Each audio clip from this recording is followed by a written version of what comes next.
Hello and welcome to a brand new episode of the Silmarillion Film Project. I'm your co-host Dave Kale, and we are, I was going to say rapidly, but we are methodically approaching the end of season 3 finally with one of our traditional fan favorite end of season podcasts, which is Casting, right. where our listeners sort of discuss and vote inside our forums, which you should totally go join and participate in, and then nominate a bunch of actors and actresses to play characters in our Silmarillion adaptation. That Corey, Trish, and I have no idea who these people are, and then we attempt to discuss them on the air while furiously looking them up on IMDb to figure out who they might be and what they look like. Exactly. Dave, you blew our cover.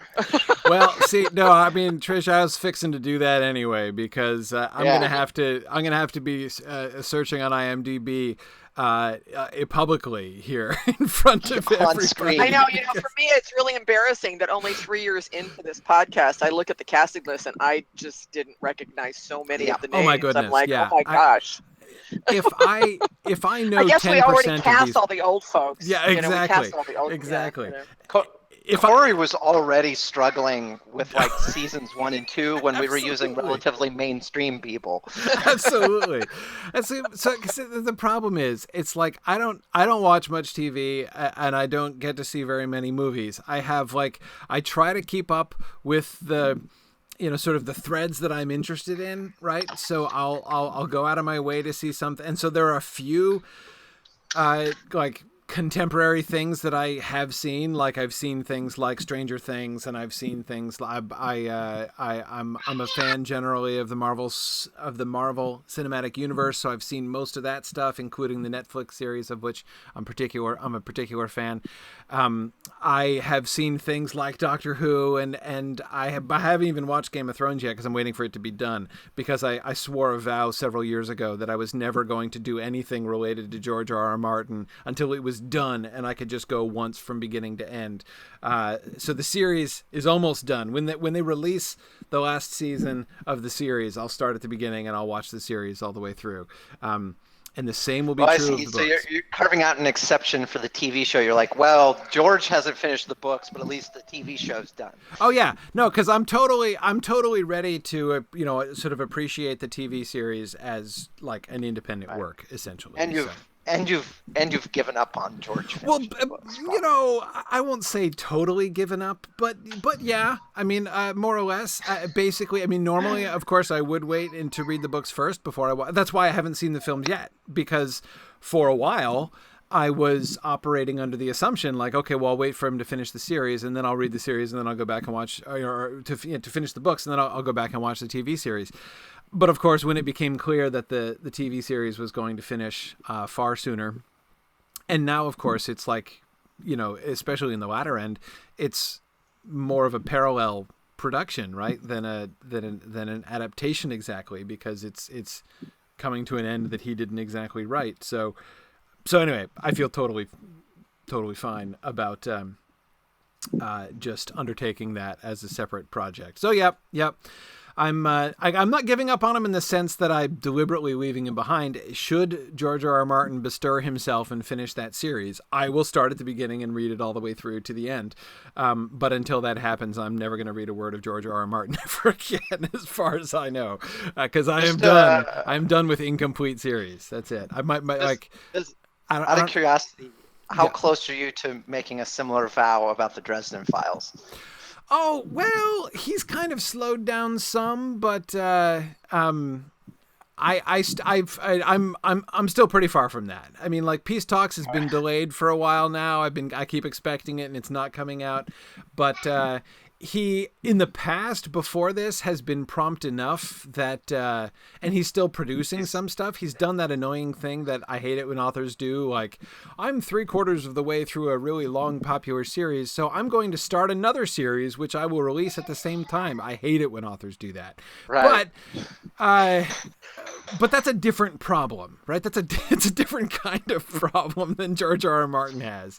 Yes, that's true. At least there seem to be trickles of good news about Peace Talks, whereas with George R.R. Martin, he's just like, I'm about 5,000 pages into this thing, and I don't even know what's going on anymore. Yeah, exactly. It might be 8 more books. I'm really not sure. Yeah, and it might come out. I mean, I have to admit, I've had a really positive experience recently with. Did either of you ever read the Robert Jordan series, The Wheel of Time? Started it, did not finish it. Okay, this was a classic instance. This was, Robert Jordan was almost kind of like George R.R. Martin before George R.R. Martin in this sense. They're not very similar in many other ways, but in this sense, of course, this was a classic problem from like back in sort of back in my generation. Those books were coming out in the in like the 90s first, and this was a super long series which I gave up on because it I was not confident that it was ever going to actually get resolved, so I kind of gave up on it, and I was like, all right, if this ever comes together, then fine. Robert Jordan had to take the rather desperate expedient of dying, actually, leaving the series unfinished, but leaving like sort of his notes and everything to Brandon Sanderson, who did finish the series, in fact, and bring it to a conclusion. And I have found I'm actually reading it right now. I'm coming towards the end of the series now, which I never thought I would see, and I'm quite enjoying it, actually. I really enjoy The Wheel of Time. I've been liking it very much, and I find that knowing that it is done and that there's an end I am marching to has made a great deal of difference. So we'll see about maybe this will happen. But I gave up on him like more than a decade ago, and then I just came back after like 15 years, and I'm like, hey, look, it's done. I'll read it again. Maybe that'll happen with George R.R. Martin. Who knows? All right. Okay. Yeah, I know you guys are. In case it wasn't obvious, I'm joined today by my co-host, Professor Corey Olson, the Tolkien Maven, Trish Lambert, and our assistants, Wally and Buddha. Yeah, see, there's Wally right there. I was going to say, wait, was that Wally or was that the parrot? That was the human child. That was the kid. That actually kind of sounded like Buddha, didn't it? Yeah, it did. Yeah, that's what I was thinking. We'll have to do like a game show. Yeah, Buddha like a screech or off Wally? at some point. Yeah, exactly. No, we'll have to have people guess. Is this Buddha or Wally? Play the sound, please. Exactly. So that's your cast of characters this morning. 5 minutes. Very good. Okay, so no, let's we're talking about casting now. A lot of our regulars are sitting here very patiently and being like, so we are going to talk about casting, right? Sorry, little digression. My apologies. Okay, so I guess we probably shouldn't go on that digression we were going to go on about the Amazon series. It's fine. All right, let us move forward then in our show about casting. So brief announcements. We've got our summer camps, which are happening right now, and I just really want to encourage people to look those up. signumuniversity.org/academy. We have 4 free summer camps on awesome fantasy works. Targeted for kids ages like 9 through 13, 14, around there. We're having our Hobbit camp right now. Our Hobbit camp is coming to the end of its first week. Next week, our Harry Potter camp starts. We have our Lion, the Witch, and the Wardrobe camp after that, and Wrinkle in Time camp after that. Again, go to signumuniversity.org/academy, and you can find all the information on that. It's not too late. If you have a kid, know a kid who would be interested in this, by all means, get them involved in that. We also have 2 upcoming moots. Our regional moot program is kicking into high gear this fall, late summer, early fall. Bay Moot in Northern California is happening on August 18th. August 18th in Oakland, California. And Middle Moot, our next moot, which is kind of in the Midwest, though I know to people who live in the Midwest. It's located in Kansas City, and people like Midwesterners have told me very patiently and kindly, you know that Missouri isn't really in the Midwest, right? It's kind of the Great Plains, not exactly the Midwest. But anyway, it's in the middle of the country is the point. So Middle Moot is going to be great. I'm really looking forward to getting to Kansas City. I've never been to Kansas City before. October October 6th is the date of Middle Moot, and it's going to be great fun. The call for papers is open for Middle Moot. The Bay Moot schedule for the day is up, so you can see what's going to be happening there. Again, go to signumuniversity.org, and you will see links on the front of the homepage there for both of those moots, so you can get the registration links. You can see the information that we have there. So I am always glad to get the chance to get the chance to meet folks, to be able to see, to go around the country and to meet people who haven't been able to make it out to Mythmoot, which I know is really far for some people. But they're really great one-day events, inexpensive. It's always like, $30-$40 to register, and that usually includes lunch, and so it's an inexpensive, really fun day, and I hope you get a chance to come out for that. And yeah, Timothy Fisher is reminding me we are planning a New York moot. It is true. We're the big Tolkien exhibition that is currently at the Bodleian, which has been making, of course, a lot of very, very justly making a lot of news in Tolkien circles, is going to be traveling to the Morgan Library in New York in the spring. Not all of it, unfortunately, but a very big chunk of it is going to be coming to New York. So we're actually going to do a moot at the Morgan Library in New York City next year. We don't have details for that though yet. I'll announce more when we have a specific weekend, but we're definitely gonna come to New York and enjoy the Tolkien exhibit together. So that'll be really fun. All right, with that, let us get to the business of casting, folks. Now, of course, we have a lot of people already cast, who are major figures here. We did a lot of the, we carry over, of course, casting from season 2 and even indeed from season 1. We cast a lot of the older generation of the Noldor, for instance, like Feanor, Fingolfin, and those people last season, but we didn't really cast any of the younger generation. So that's one, as far as the elves are concerned, that's one of the primary focuses, to do things like the Feanorians and the children of Finarfin and Fingolfin, and of course we have a great number of the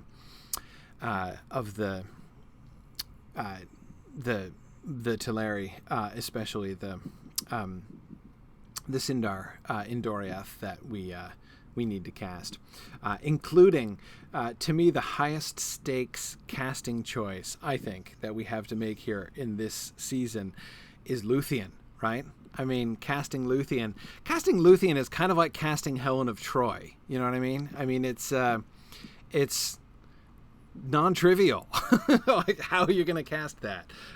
So that's going to be fun. Anyway, so that's what we're doing. So this is the key. So we have each decision has been color coded to show when a person's name is in green, they are the clear winner. And in order for us as execs to change that, we have to we'd be exercising a fairly strong veto to do that and going against the will of the people. Those which are listed in orange are really close, so it could kind of go either way, and then some of them are actual ties, and so it is incumbent upon us to just break the tie and make a decision. So that is. So are you guys ready? Trish and Dave, you guys ready? Oh, sure. Oh, yeah. Let's dive in. I've been sifting through or skimming through these, and yeah, can't wait to discuss these people I don't know. This is gonna be awesome. Okay, so yeah, so there's Brandon Ruth. Okay, thank God, there's somebody I know. So since many of these people are people that we have no idea, and I certainly don't have any idea about many of these, certainly any suggestions you guys have who are watching live would be, of course, very if you know a compelling reason other than pure, like, basically I'm forced to make decisions on almost purely superficial bases, right? Like, do I think this person sort of fits my mental image for what this character looks like, essentially? do I think that would work? That's like the pretty sophisticated, educated decision I'm in a position to make, which is why I don't trust my own judgment very much here. If you guys know other strong reasons why we should choose one instead of another, you guys should totally mention it, and I encourage you guys to make comments here as we go. All right, first we're starting with miscellaneous Maiar and villains. Okay, Tilian. So we will recall we cast Arian, the Maya who's going to be in the sun, as Julia Montes. We cast her back in season 1. So she's already established, but we need a Tilian. And so this is what. Okay, all right. I've got to start my process of I've got IMDb all set right here. It's time to go and figure this out, because I'm quite shameless about not knowing who anybody is. Okay, so who is this? Say Tomas Lemarquis, huh? Do either of you know this guy? Not a clue. Okay. Okay. Oh, he was in Blade Runner. Okay. All right. I did see that. So there we go. Okay. Wow. Yeah, what role was he in Blade Runner? Oh, he was the file clerk. You're right. Okay, no, I actually do remember him. Yeah. Has a very interesting face and head, I have to say.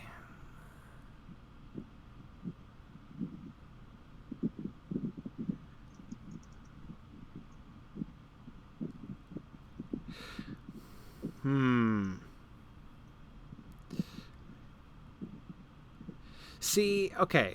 Like, I look at this picture, for instance. I'm worried this guy's too creepy looking. Creepy looking is good, but I'm not sure creepy looking is what we want for this role. Right? I mean, let's keep in mind that Tilian does not have that much of a role. And yeah, Tony is right. We are literally casting the man in the moon here. In filling this role. One of the chief things that Tilian is known for in the text is his, by and large, unrequited interest in Arian, right? Like, I think so. We already have a risk, right? That Tilian is going to look like a stalker. So, like, this image here, and I'm thinking, like, if we have Tilian looking like this, looking really creepy, I'm not sure that's what we want to go for. You know what I mean? I think, Zach says he looks like he'd be an excellent villain character, and I'm thinking the same thing. I mean, I think this guy's really fascinating, and as I said, I remember him from Blade Runner now that I see him. I think he would be really interesting, but I'm not sure that this is the right role. Are there any other photos of him where he's actually kind of looking maybe happy or something? I mean, this is kind of a... No, not happy. Not really. No, not happy. No, that's closer. He looks not unhappy. Yeah. Well, okay, I mean, one nice thing about this is we could take him out of being typecast, right? That would be useful. It would be, but... We'd have to get him a wig, though. Hey, look, he's smiling. There we go. That still is a little unsettling. Yeah, okay, that's just not right. Okay, there we go. There we go. Yeah. Okay, see, he can smile. But yeah, I don't know. I mean, I get the typecasting thing, but also there's kind of a reason for that. I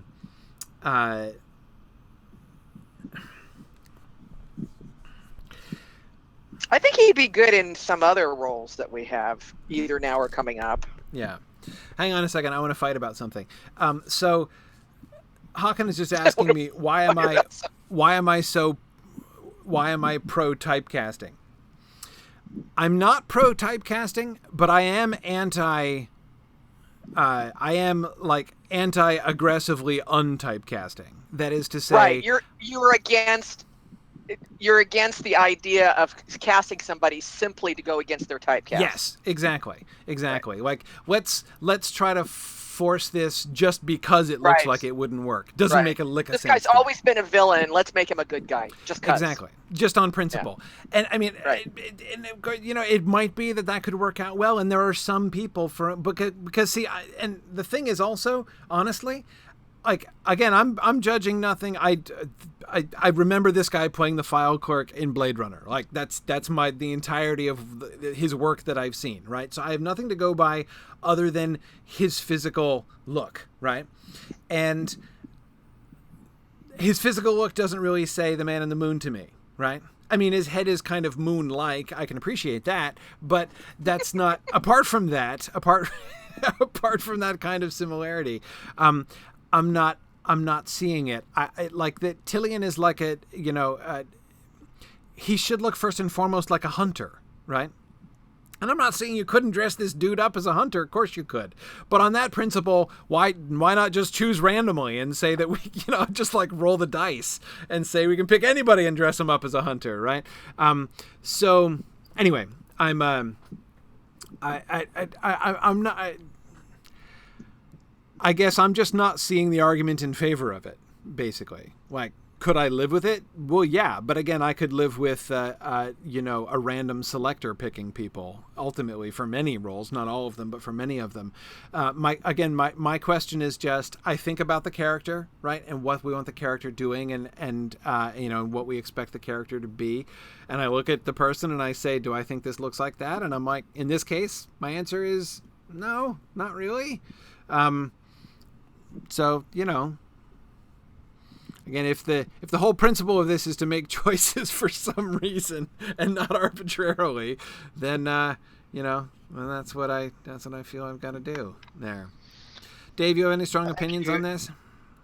Not really. I think you might be happier with the second place guy, Dari Ingolson. Dari Ingolson. Yeah. All right, let's look at that. Oh, Marie's apparently put up a URL with the guy with hair. But all right. Well, while Corey Googles this, I'm gonna go look at that. Okay. All right. Let's see. maybe hair will be the. I was gonna say that, but I didn't want to sound like I'm anti-bald. I'm not. No, but I mean, do think and as a happily balding man, I'm totally not anti-bald. And far be it for me to discriminate against bald people. Here he's got like. Oh. I will say, I think that a lot of those things we're looking at, where he's bald and kind of playing, like clearly has been cast as kind of a strange character. Yes. It seems like they've applied a lot of makeup, but sure. It's not obvious makeup always. But like here, it's kind of more of a just him with hair and a hat and a beard, no makeup, and he looks a little more, Yeah. But still, I'm still not sure he has the right look. Yeah, he doesn't look like the Man in the Moon to me. He's an elf. He could be an elf of some other ilk. Sure, because he kind of has that. But he could be.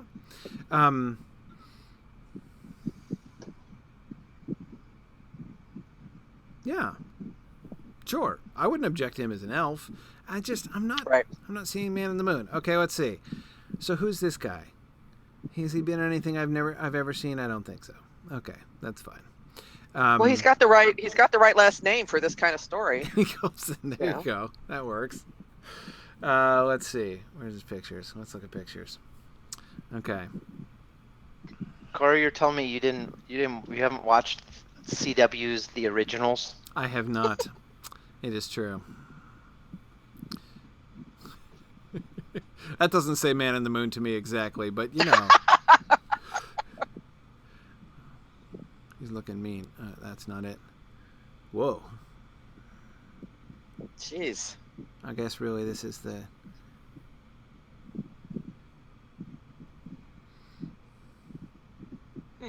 Okay. Do we have a little write-up on the... I guess I could know that by going to the forum, couldn't I? What's the nominator saying about them? Right. Yeah, so the top two choices are both Icelandic actors, actually. Which is kind of cool. Robert Brown asks, would he reprise the character of the Man in the Moon in the Rover Random spinoff. You know, Robert, don't think I'm not thinking of that, actually, because I totally was. Yeah, no, I totally was thinking that. Like, you know, he's got to be able to play the sort of bumbling but surprisingly competent magician, Man in the Moon. Yeah, see, Mariel, yeah, I'm looking at this guy. I can imagine, like, unrequited love, you know. Yeah, I can live with it. I can live with it. Okay. So I say we choose. I say my vote would be for this guy. What do you guys think? Yeah, I agree. Okay. All right. Okay. Let's. Good. Yeah. Excellent. Phew, one down. That was easy. Okay, Bulldog. Bulldog. So we have a near practical tie here, essentially. Okay. So Conan Stevens and Derek Mears. Let's look at these two. All right.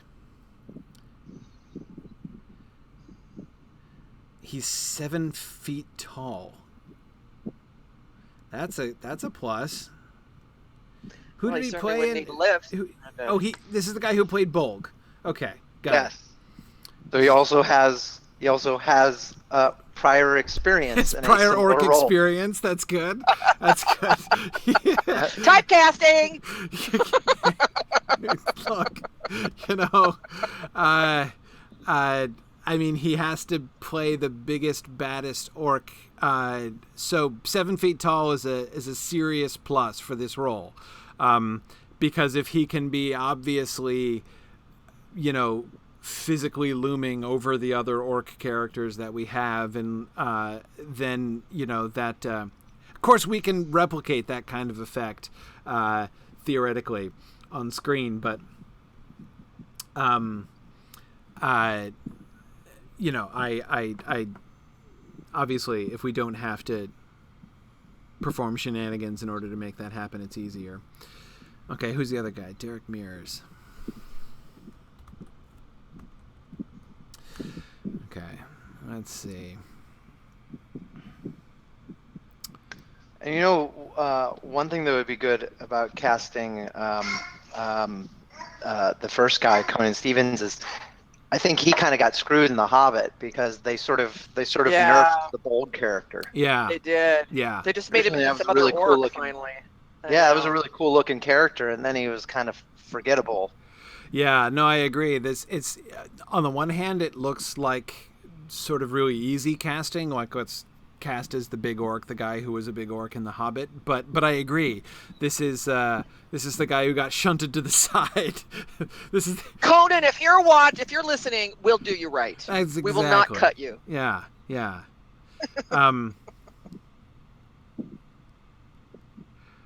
This guy is really interesting, though.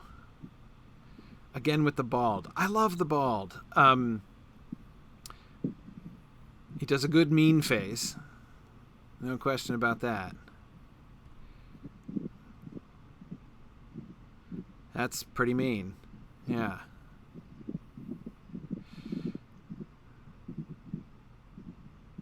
Okay. Yeah, this guy definitely has great potential. I think this would be good, but I'm certainly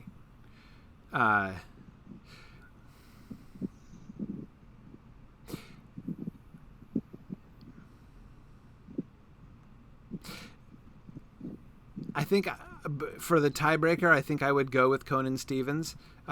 First of all, one thing I forgot to look up here on this guy. What's his height? What's this guy's height? Let's see. 6'5". Yeah. Okay, I think for tiebreaker, I'd go with the 7-foot guy over the 6'5" guy. They both would be fine. I mean, I think that, you know, Derek Mears has a lot to be said for him. The one small negative that I would put is actually he looks a a lot like Azog from the Hobbit movies. You know, like he reminds me pretty strongly, actually, of like the fully made up and CGI'd Azog. And yeah. We'd be CGIing these guys, right? Probably. Orcs and probably in part. I mean, at least in part. But I think we'd have to almost. Yeah, but again, it would be nice. Well, again, that's why I kind of like the casting the 7-foot guy, because that makes a bunch of things simpler, right? We wouldn't be compelled to just CGI him into everything. Right. Yeah. Exactly, Hakan. That'll save us cash and time, casting the 7-foot guy. Yeah, exactly. Love it. Okay, cool. All right, so let's go with Conan Stevens. We'll give Conan Stevens his real shot, right? This will be a real role for Conan Stevens. He gets to be upgraded from Bolg to become the original proto-orc. That'll be good. Okay, awesome. The voice of Shelob. Of course, we do not have. This is hard, as I get. Like, pictures aren't going to help me at all. The one thing I would say, I don't know. Do I know Julia Bosch-Wieg? I don't think I do. Let's see. Because I never saw The Last Kingdom, though that's actually on my list. But no, I have not seen her in anything. So I don't know much about her at all. I have to say the other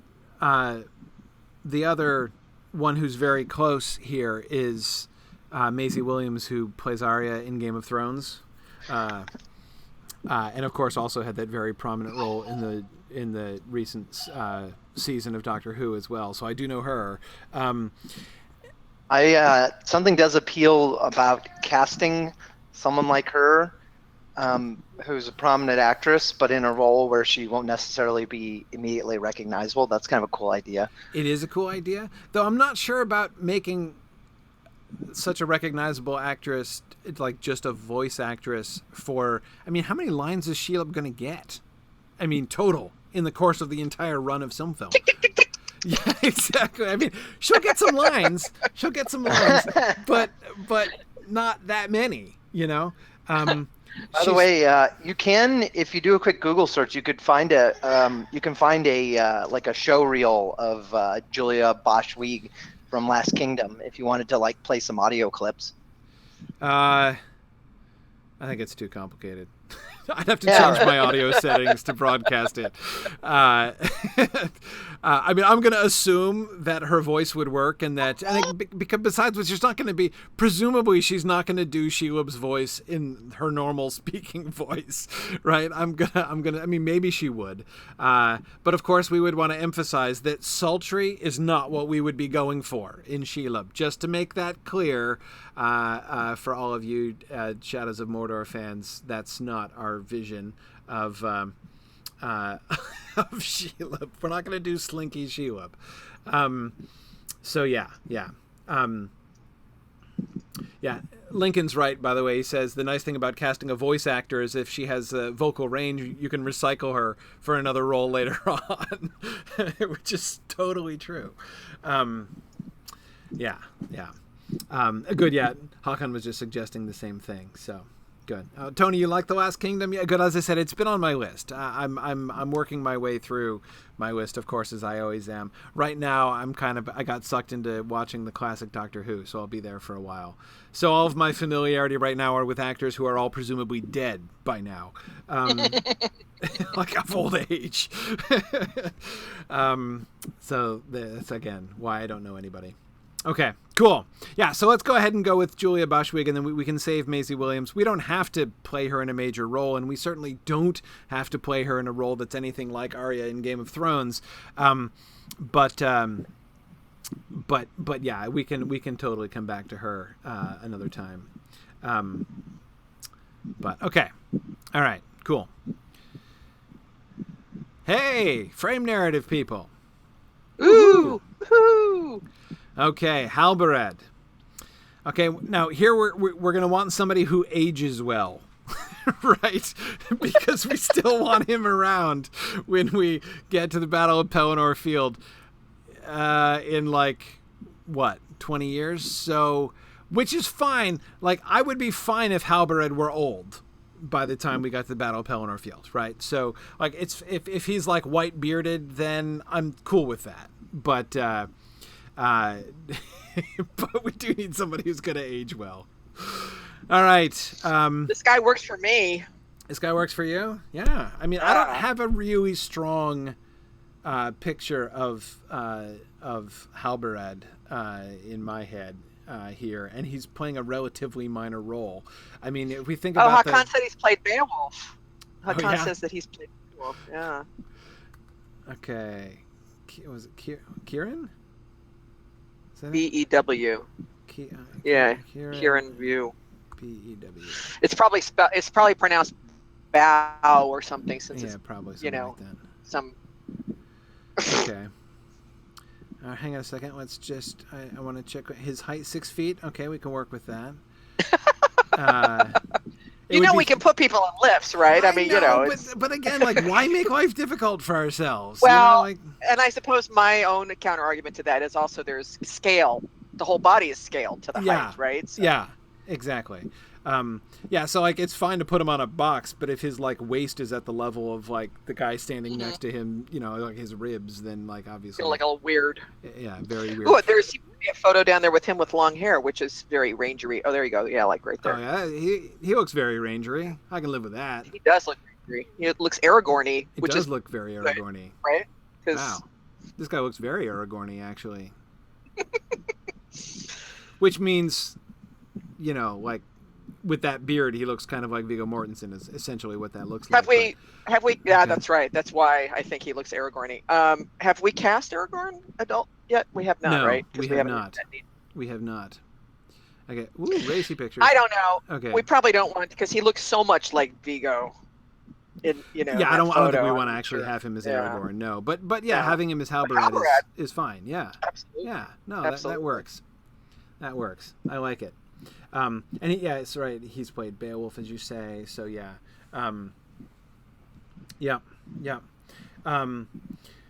16-year-old Aragorn today. Yes, yeah, we did cast 10-year-old Aragorn before, and now we're going to cast 16-year-old Aragorn here in just a minute. Well, having him look like Aragorn can be an asset, but that's Peter Jackson's Aragorn. Right. That's it. So I'm not sure I want to necessarily model anybody after. I mean, I'm not dissing Jackson. It's just I don't want to have that to be our measure. Does that make sense? Yeah, exactly. We can't. It's one of the challenging things. I mean, of course, a lot of Peter Jackson's casting is really excellent, right? So I don't want to avoid it on principle, just for the sake of being. Well, who would be awesome to cast? This is a joke. Awesome to cast as Aragorn. Sean Bean. Sean Bean. I knew you were going to say that. Yeah, that would be funny. Everyone would be going through the Aragorn seasons with this sense of dread, right? This false sense of impending doom over the head of. That's right. That's right. They're like, I don't know why, but I just don't. I've got a bad feeling about this. Yeah. No, that'd be hilarious. Anyway, yeah. So Hal Barret needs to be, we need somebody who can do, he's living rough. He's got to be, not necessarily fretful, but he's sort of burdened with concerns. He's like the sort of caretaker. Things are left in his charge. He needs to be a good leader, but of course, also, his number one sort of feature needs to be his like loyalty and devotion to Aragorn and to the line of Elendil. So I think I can definitely live with this. Good job, people. That was an excellent suggestion. Okay, Hamilcar. I am almost positive I know this guy. Surprisingly. Yes, this is the guy who was in Into the Badlands, who played, who was in Into the Badlands, which I have watched. Who played MK. That's what I thought that was. Yeah, that's great. I like him. I think he'd be very good. Have either of you watched Into the Badlands? No. No, but I want to. Is it good? It is good. I like it. It's very bloody. It's Well, that's fine. The violence is fairly extreme. But actually the martial arts is pretty good, which I liked in it. This is here he looks kind of like he's auditioning for like a reboot of Saved by the Bell, actually. But Oh, jeez. let's see, where are we? That's not a scene from Into the Badlands? No, it's not. Just isn't. That is, yeah. So no, he would be. Now that's pretty exciting. He would be good. I like him. Yep. Surly teenage anti-hero, Marielle, exactly. I think he can do surly. In fact, in Into the Badlands, he does sulky quite a bit, which is not necessarily what I would want. But again, I think I feel confident he can do surly. I think it's probably within his range. So, yeah, that's a great nomination. Love that. Hey, look, somebody I recognize. See that? Look, I'm not totally helpless. Okay, now here we have Teenage Estelle. So you'll remember this down here. This is the dude that we cast, the kid that we cast as young Estelle, right? So we have to have him aging a bit here, and so we have a strong vote in favor of Quinn Lord, whom I don't know. So let's look at him a little bit more. This is so embarrassing. I feel really old. Thanks, voters. Thanks, nominators, for making me feel incredibly old. Hey, you know. Okay. And I do watch stuff. Now, I may recognize, like, I've been watching The Magicians and stuff like that, so I don't actually know the names of the actors. I know their characters, so, that could be. All right, he's only 5'9", but that's okay. I mean, he's old enough at 16. Actually, that's right. 5'9" at 16, he's got room to grow, right? I mean, he could have a growth spurt after that. So. Yeah, it's okay for him. He doesn't have to be really tall yet. Oh, she said Quinn Lord did not win, Marie says. Oh, wait, Quinn Lord didn't win? It's Timothy Chalamet, she says. Oh, what's right? He's just the one on top. I'm sorry. My apologies. Oh. My apologies. Timothy Chalamet. By quite a margin, almost 50%. Yeah, sorry, I was just looking up the wrong person because I had the person on top. I wasn't looking carefully at the color coding. Okay, all right, good, thank you. Look at his height. Look at his height, here we go. Check out the height. And he is, he's almost 6 feet already. That's good, that's even better. That's even better, height is good. And when you're playing a Numenorian descendant, that's good. This guy, and this guy's like, his stock is increasing rapidly. So yeah, if we we better get his contract signed soon. Yeah, right. We got to snap him up. He's because he was hot commodity. Yeah, well, he was in that movie Call Me by Your Name. I think he was in Lady Bird. So he was in like multiple Oscar-nominated films this past year. Yeah, so I see. But he would be. But that's really exciting. He'd be awesome. He was really good in the things that I've seen him in, like Lady Bird. Yeah. Cool. Oh, and he's playing Henry V coming up soon. Really? In like a Shakespeare reboot? It's called The King. I don't know what The King is. 2019. So probably not then. Okay. Interesting. So historical costume drama. There we go. Right? That's just what we're looking for. Yeah, no, that's good. That's good. I think this is great, and I think that the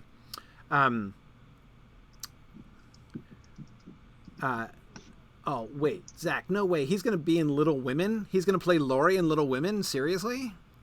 You've got to be kidding me. Wow. Okay. So I mean, if he can, that's right. There he is, Laurie Lawrence. Yeah. Okay. Interesting. Yeah. Sure. Okay. Yeah. Absolutely. And anyway, the connection. I mean, you look at the relation to the child actor we already cast. That works really, really well. So, awesome, brilliant. Let's do this. Let's get him under contract right away. Okay, so we've got dwarves coming up. And this is just for recollection. Liev Schreiber we cast as Aule.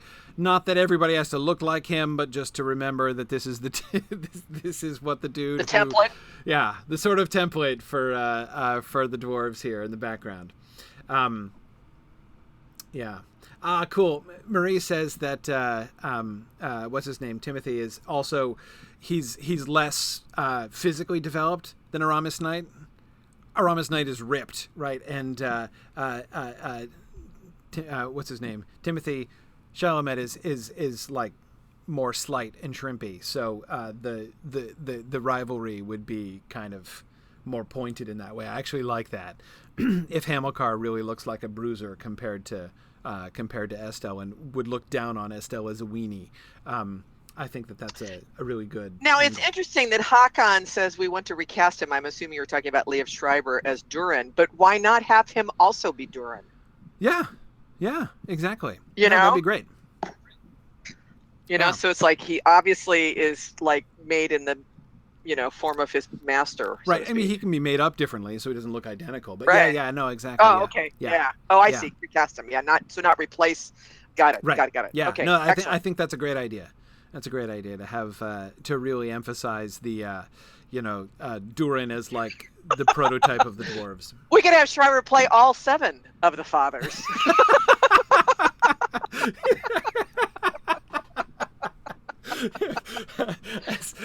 I don't know. That kind of creates a picture of Aule I'm not super comfortable with. Like I shall make 7 mini-me's, right?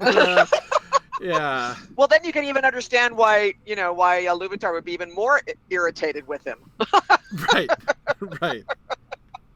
Yeah. Like Peter Sellers. Yeah. Oh man, that would be really funny. Okay, all right. So we've got Telkar, the female dwarf weaponsmith. Okay, so this time the name on top is the correct one here. Zoe Bell, whom I don't know. Maybe not by name or on site, but when you look at her credits, you'll understand why. But she's probably been in a lot of stuff you've seen. Well, maybe not you, Corey, but right. Maybe me. Okay. Maybe you, Trish. So she does a lot of stunt doubling. Oh, bitch slap! She was in bitch slap. Cast her. Go for it. That credit alone works for me. Okay.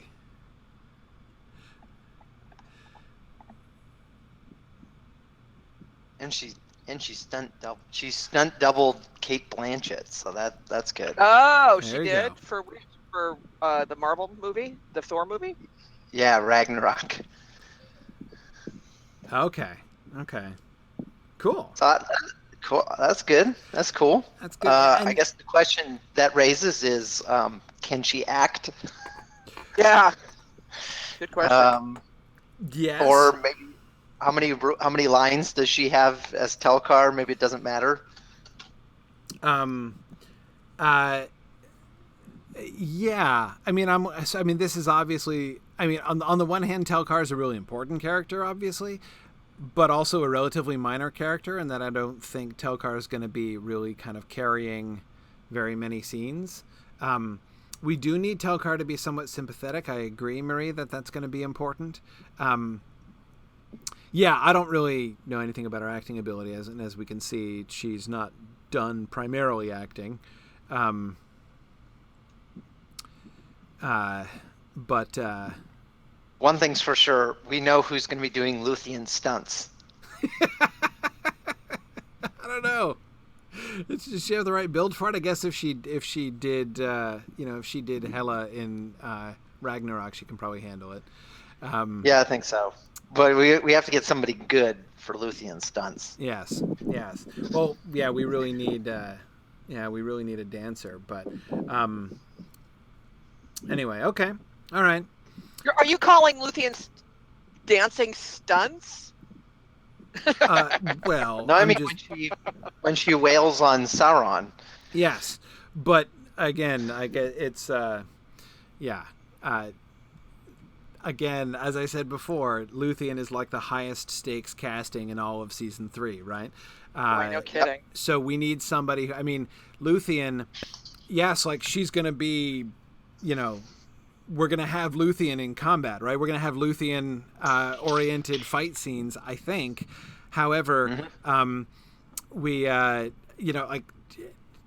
she has to be like the image of grace, like in her every movement. Like that's just essential to Luthien's character. So when I talk about making sure we have a dancer, that's what I mean.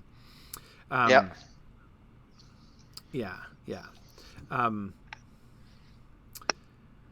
Yeah, cool. All right, good. So let's see who's next. Well, we can and she was ran away with this election, so we would need a really good reason not to do this. Okay. Oh, Brian Blessed. I love Brian Blessed. I have seen him in a bunch of things, and he is the perfect dwarf. Absolutely, he's the perfect dwarf. And Gamilbrog, so we have him as the old dwarf there. Do you guys know this guy, Brian Blessed? He's been in bunches of things. I suspect he's one of those people that I wouldn't say I know him, but if I look at what he's done, I'll probably be like, oh yeah, that guy. Yeah. I'm already wondering, who did he play in Phantom Menace? I don't even remember him in the Phantom Menace. Wow, there's very few pictures of him. Oh, he did the voice of Boss Nass, right, lead Gungan guy. Oh God, don't remind me. That's not very helpful. Nope. Wow, I can't believe there are only 27 pictures of him. He's been in so many things. IMDb is failing me. I've seen him in a bunch of different British things. In particular, there's where I'm remembering him in Armor. What am I remembering him in Armor from? It was a while, but it was a long time ago.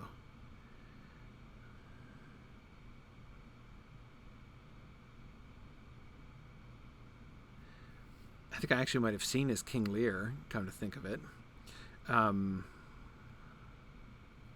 Oh yes, oh yeah, he played Squire Western in the Tom Jones miniseries. I remember that. He was an awesome Squire Western. He was perfect for Squire Western. He's played the ghost of Hamlet's father. Yeah.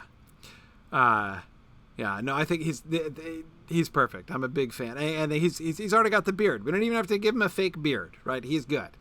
And he's old.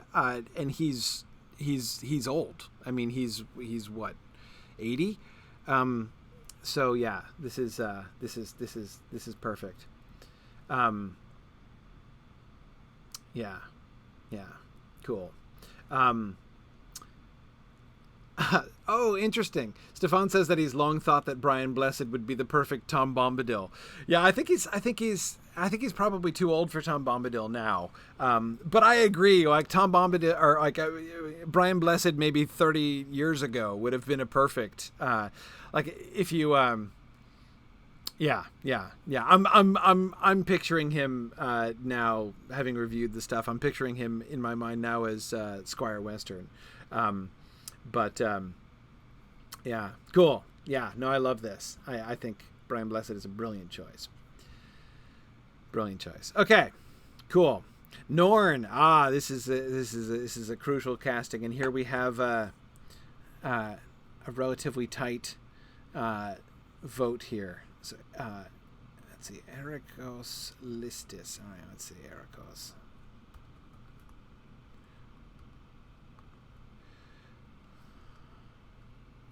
There he is. Let's see. Okay. Hang on a second. And he is. We don't even know. We don't even get his size. Huh. Okay. We get almost no pictures. Well, that's challenging. All right. I've got very little to go on here.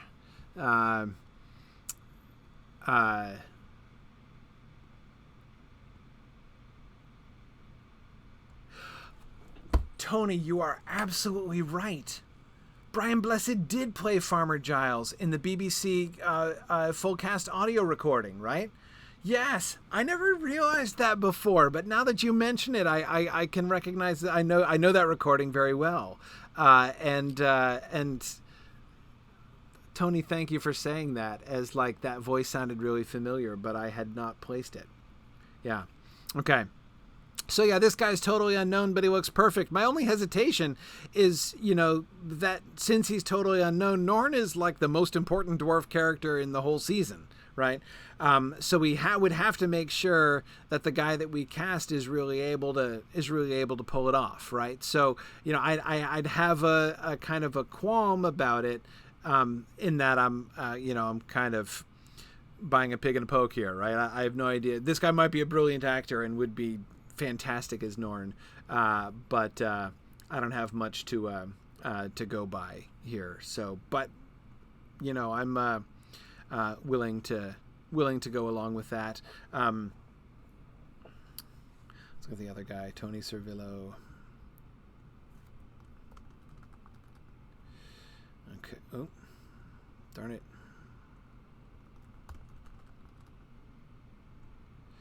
Okay.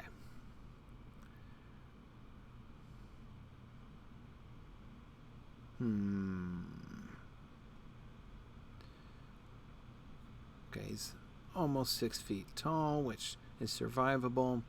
Yeah, no, I think actually I do like the looks of the other guy better.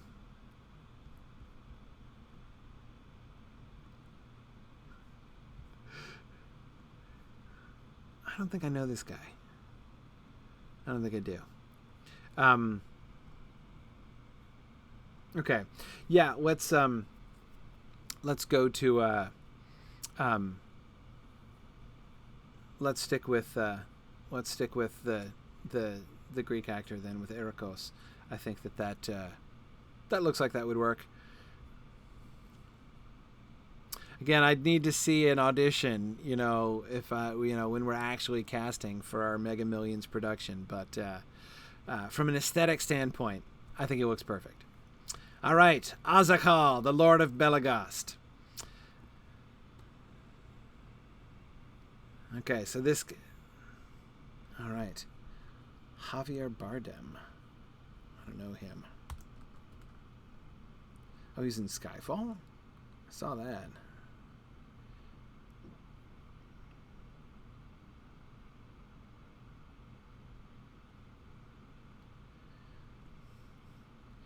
Okay.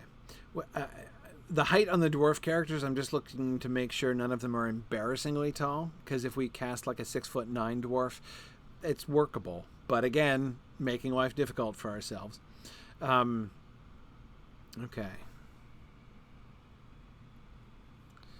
All right. Good. Oop, sorry. Cool.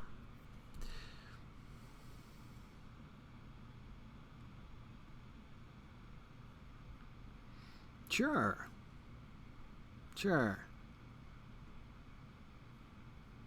Yeah, for dwarf characters, you want somebody kind of with sort of heavy features, right? They can't look too dainty or delicate, but this guy doesn't, right? So that's okay. Yeah.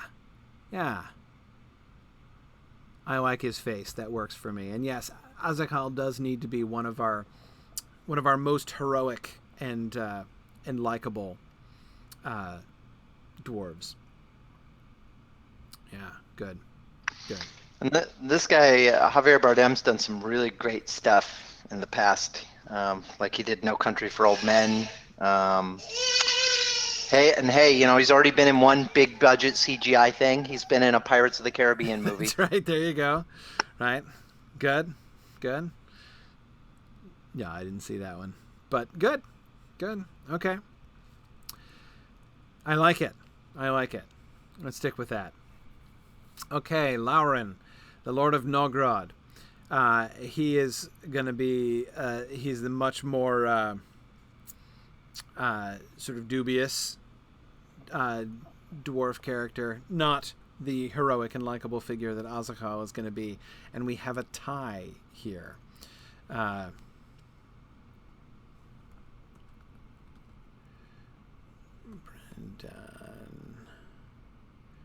Brendan Gleeson. Okay.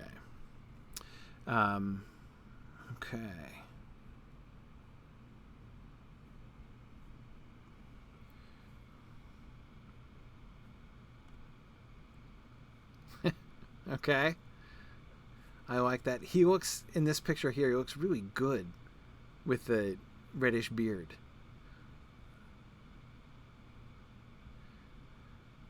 And yeah, and I like that. I like the fact that his coloring is a little different from the darker, sort of like face and eyebrows and beard that Azakal would have. Yeah, he was the guy who played Mad Eye Moody. Right.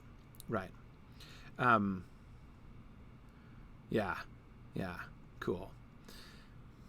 Yeah, interesting. Yeah, Hakan says that he has a little bit of Theoden. Yeah, I could see him. I could see him as a Theoden too, but I think he does have a good dwarf face. I mean, it's yeah. No, and he looks really good bearded, and again he's got the sort of reddish. I like it. Yeah, let's do that. Let's stick with Brendan Gleeson then. Mad Eye Moody for Lord of Nogrod. That works for me. Cool. All right. On to elves. Now, we've pushed the elves back because we have a lot of elves. But Luthien. It's time for the Luthien decision. And we have an overwhelming vote. So this is another one where Maria has given us reminders here of her parents. Right? This is Thingol and Melian, as we cast them back in previous seasons. Okay. Jessica Brown Findlay, huh? Dave, do you have an opinion on this one? Not yet. I'm still contemplating. Okay. I'm looking to see if she's done anything I know. Oh, she was in Downton. Oh, she played Sybil in Downton Abbey. Okay. All right. I know who we're talking about now. So who are our other options? Let's see. I mean, she's good, but boy, I just don't know. It's tricky. Daisy. I'm definitely nothing against Daisy Ridley. She's wonderful in Star Wars, but no, I don't think she's the right choice. Yeah. What do you think? No, I don't think I love Daisy Ridley for this role.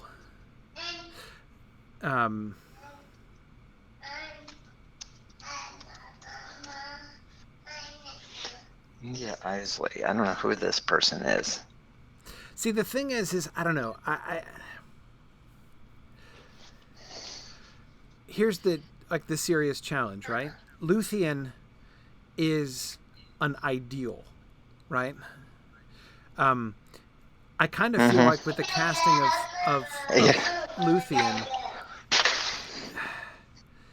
casting any human, no choice we could possibly make will be satisfactory. No, it's not possible. It really isn't. So on the other hand, I'm not really sure what the workaround there is. There's always the, you might think one option would be just kind of cast somebody and then do CGI, but no, I'm sure that would turn out even worse. Yeah.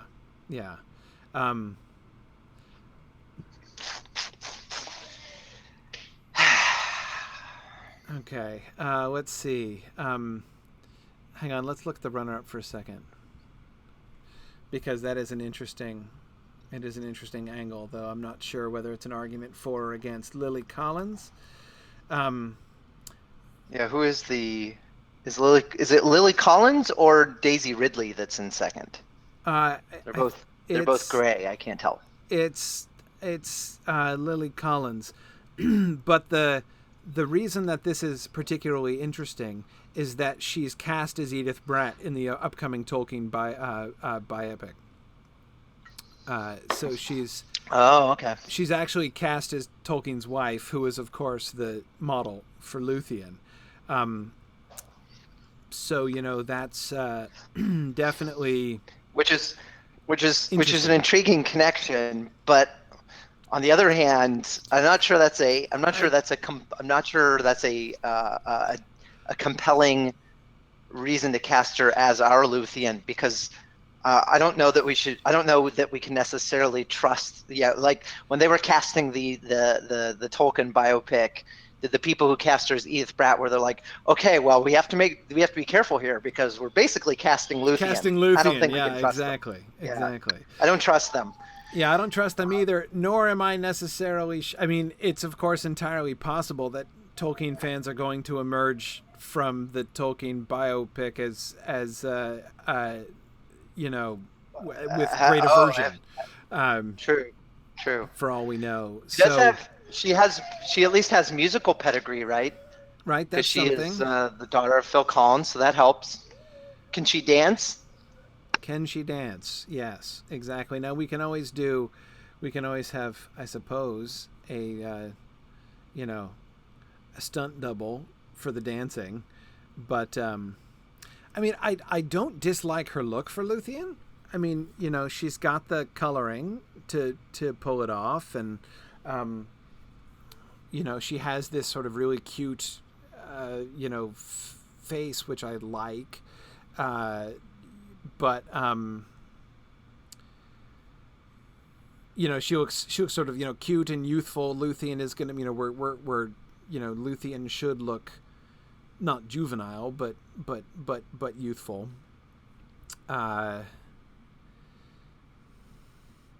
Okay, Findlay Hakan says is a skilled ballet dancer, so there's that. Yeah.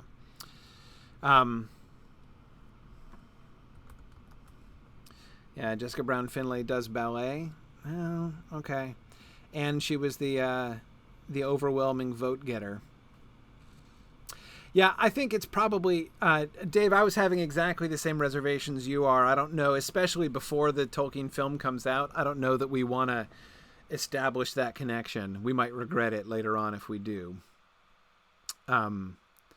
So yeah, I think that's fine. Let's go with Jessica Brown Findlay. Again, it's not going to be perfect. Nah, we've got to do it sooner or later. And like I said, is somebody else going to come along that we're like, no, she's exactly Luthien in every way? Like, it's not going to happen. Nope, right? Not going to happen. It's just, yeah. When casting somebody who is declared to be, the most beautiful woman of all time, what can you do, right? I mean, it's difficult. It's difficult. Yeah. I guess the trick will have to be if that person can really embody the character, then right. I think we'll accept them. Right. Okay. Well, the dancing puts it over the top for me. And again, she's the overwhelming vote getter, so I'd have to have a good reason to go against the electorate here. So I'm fine with that. The Lily Collins connection is intriguing. And I think she may make a very interesting Edith Bratt. But let me stop talking about that film because I am so dreading it. But anyway, that's fine. Let's move on. Okay, Durand. I'm kind of relieved and excited to have cast Luthien and yes. Jessica Brown Findlay was excellent in everything she's been in so far. Yeah, so yeah, she's a good. Yeah, it's good. I think we'll be good there. All right. Okay, we've got a close one here. George Blagden, whom I don't have any idea. Well, I mean, not that close. It's 8%. Right. Apart, it's not that. All right, he was in Les Miserables, which I didn't see. He was in Vikings, which is very close to the top of my list. Vikings and Wrath of the Titans. All right. He's comfortable in fantasy films. Anything else? Well, I assume that means he's really comfortable with green screens. There you go. That's right. He's done a lot of motion capture. That should be good. How tall is he? 5'9". That's okay. I can live with that for Durand. Durand doesn't need to be tall. Oh, he's also played Louis the 14th. Okay. All right. Yep, I can see it. I can see that. I can see that working. Let's see. Let's look. Yeah, he also has he's got a good youthful face, compelling eyes. Sure, I can live with this. Can he sing? Yeah, that's a good question. But yeah. Yeah, tricky. Oh, is this him as Louis the Fourth? Yeah. Well, Louis the 14th, yeah. Okay. All right. Sure. He sang in Les Mis, right? There we go. Great singing voice. Excellent. Good. Well, excellent. There we are. Sure. Good choice. Let's stick with that. I'm a fan. Denethor. Okay, Denethor the Short-Lived. So this is Lenwë over here, right? That we cast back in season 2. So he's the son of Lenwë, and we have a 3-way tie. Oh, good. Oh, good. Okay. All right. Let's. I have no idea on what premise I'm going to choose this. So let me pause for a second before we even look here. What are we going for in the character of Denethor? Denethor is only actually in a couple episodes because he dies fairly soon. So, Denethor needs to be stern, right? He is a close friend of the Ents, and he is going to be a good, and of course, as events will prove, self-sacrificial leader of the Green Elves. He needs to be sort of fairly uncompromising. I mean, as we will recall, one of the sort of tricky dynamics of the Beleriand plot in season 3 is Thingol kind of caught in the middle, the Grey Elves kind of caught in the middle between the Dwarves and the Green Elves as like two sort of very incompatible and sort of loath to compromise sides of things. So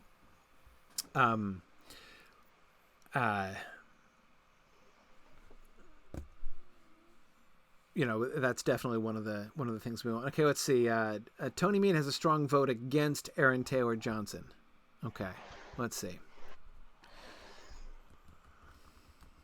Why don't you like Aaron Taylor Johnson, Tony? Give me your negative reasons against him. I'm fine with, if we can eliminate people, I'm fine with eliminating people. But okay. All right.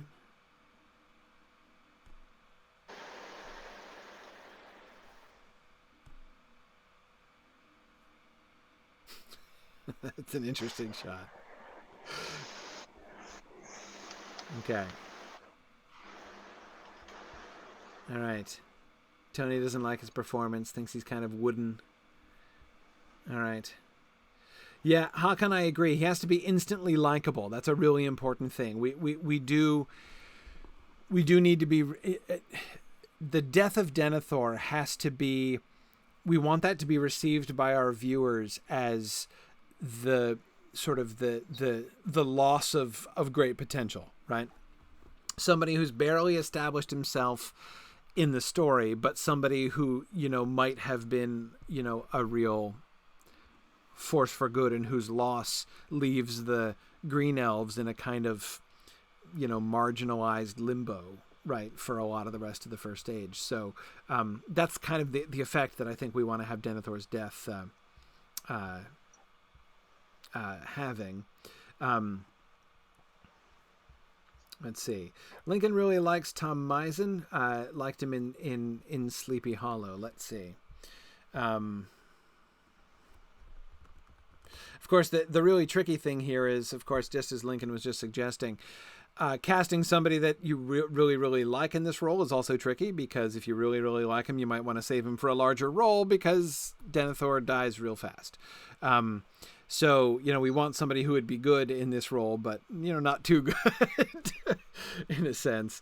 He's 6'1". Again, I think that's workable. If he were, casting like a 5'7" actor in this role would be hard. He played Ichabod Crane in Sleepy Hollow. Oh, okay. I remember seeing TV commercials for that, at least. So, okay.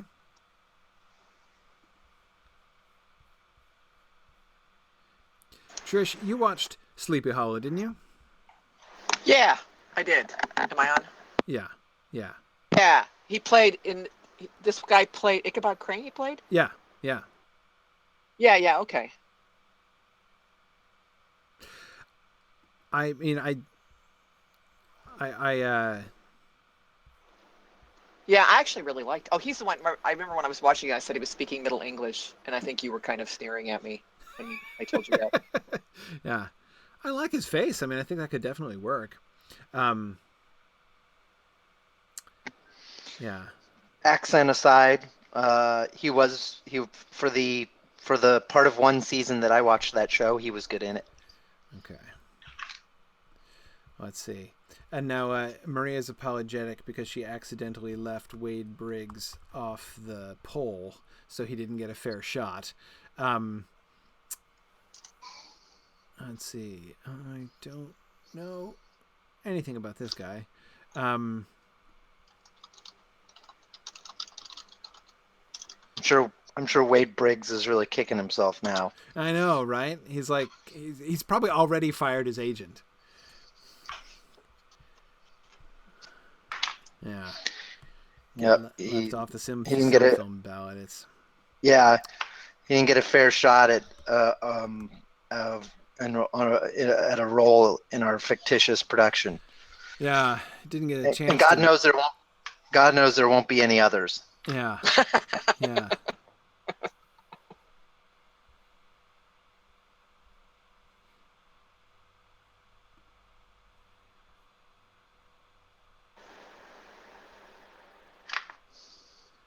I kind of like this guy. Maybe we save the Ichabod Crane guy for a bigger role later on. Sure. That's not a bad idea, Still actually. plenty of elf roles to go around. Oh my gosh. Well, and he's kind of Numenorish looking. Yeah, too, he could definitely be a Numenorian role as well. Okay. Ooh. Baron. Ha! Tony says. Actually. Yeah, Baron's another one. Not a bad idea. Baron's another high stakes casting. Yeah, but at least it doesn't seem quite as constrained as Luthien. Yeah. No. He needs to look really not good quite when he's as all constrained. mussed up from working in the Exactly. forest for ages. But he doesn't have to be. He doesn't have any kind of sort of aesthetic superlative applied to him that we feel obligated to try and satisfy. In fact, probably the opposite. Yeah, that's true. Right. Yeah, this guy's sort of clean cut and youthful, and you could see him being enthusiastic and go getting and sacrificing himself, despite his youth for his people, and everybody being sad. Yeah, I like it. Let's stick with this. Yeah. Karita Alexander puts in a vote for a less pretty Baron. I agree, Karita. I don't want Baron to be pretty at all. I want Baron to be rugged, and it needs to look like a mismatch, right? I mean, we need to. I can see that guy being that way. I mean, rugged. I mean, I'm thinking almost emaciated, sort of ish. From being living on berries. Right. Well, certainly at the beginning, right? He should not be in very good shape. Yeah. Exactly. Yeah, but not real rugged. Hollywood rugged. Well, Hollywood rugged. Yeah, sure. But again, I get carried away. The important thing with Baron and Luthien, I think, is that we should not look at the two of them together if your reaction is, oh, those two are such a good match, they're destined for each other, it's wrong. The casting is wrong if that's your reaction. Because Durand should be, right? Yes, You should be seeing Durand, exactly. Durand and yeah. they should look like the perfect little set of bookends together, right? Exactly. Yeah, exactly. yeah. Salt and pepper shakers, absolutely. Yeah. Durand and Luthien should be two peas in a pod, and Baron should be the like interloper and right, exactly. Yep. Okay. Cool. Yeah. So I let's go with Matt Cohen. I like it. We'll stick with Matt Cohen. I like the Ichabod Crane guy, Tom Misen, but let's hold him for another role later on. Yeah. Okay. Cool. Cyrus, the guy who is eventually going to plummet naked down a ravine and die of a broken neck, or possibly get his skull smashed in and his face destroyed by a drinking vessel from Turambar. So lots of this guy needs to be weaselly. He needs to be a fop, but also he needs to be able to hold his own so that he doesn't just look like an idiot the whole time, right? But he's so yeah. I think this is these are the demands here, and we have a dominant winner, Rob James Collier. Rob James? Who goes by Rob-James? That's weird. Robert. No. Okay, it's not. It's not hyphenated that way. It's hyphenated the other way. Okay. Oh, yeah, this is guy. Oh, yes. Yep. From Downton Abbey. Yeah. The squirrely guy in Downton Abbey. Yeah. No, I'm sold. Totally sold. Yeah, he plays Thomas Barrow in Downton Abbey. Yeah, I remember him immediately. Right. Oh, yeah. No, that's great. Perfect. Loving it. Love the casting. Absolutely. Can't do better. Can't do better. That's it. An excellent Cyrus. In fact, seeing somebody throw a heavy goblet and smash his face with it will fulfill like a fantasy I often had while watching Downton Abbey, actually. So right, it'll take care of the Downton Abbey audiences as well as the SilmFilm audiences. Yeah. So that's great. A twofer. Yeah, it's interesting how we do seem to run in themes. Like the Valar are very Firefly heavy, right? Whereas like the Gray Elves and Green Elves are very Downton Abbey heavy now. You know, so that's. By the way, did we cast Nate Fillion for anything? I don't think we have cast Nate Fillion yet. I think we talked make a about great it, Tom but we were Bombadil. saving him, right? We were saving him for Tom Bombadil with his yellow boots. Oh yeah, you're right. Tom Bombadil. Yeah. No, I think we're right. And Marie, you're right. Season 2 was very Vikings heavy. Huron. Yeah, absolutely. We had Did half the cast Huron? of Vikings. I think Hakan says Huron was somebody we talked about. Oh, we talked about casting Nathan Fillion as Huron. Yeah, maybe. I don't know. I guess I could see him. I still think Tom Bombadil. I mean, he's having so much fun with all these kind of fun little roles. You know, I could totally see him. Yeah. Anyway. Yeah. Yeah, when we get to the Fathers of the Hobbits, we'll cast him. That's actually not a bad idea either. Bull Roarer Took. There you go. Roarer Took. Yeah. Okay. Oh, but no, that's brilliant casting. Cyrus is great. Okay. Yeah. Galdor, not a major character at all. But of course, he's going to have longevity, right? This guy is going to make it to the Council of Elrond. So. Hey, the pointing elf was not also a very big. Well, there you go, right? Neither was Figwit, right? Figwit was not a big one, but True. Remembered. So. Okay. So let's see, what do we have? So yes, as Marie points out, this guy is a minor character, but one of the very few people cast in this entire show who is going to survive the first age. Yeah, true. In fact, the only one so far, isn't he? I don't think we've cast anyone who makes it into the third age yet. So there's that. Have we haven't cast Círdan yet? We haven't. I thought we didn't. No, we cast Círdan in season 2. Yeah, we cast Círdan in season 2. And of course. Tilian. I suppose Tilian is going to make it into season 3, right? And Galadriel's husband. What's Galadriel's husband named? Celeborn. Right. Yeah. No, we did cast him in season 2 also. But yeah, I guess Tilian, we could give him the actor who plays Tilian, we could give a cameo, during Frodo's song or something, in the Prancing Pony.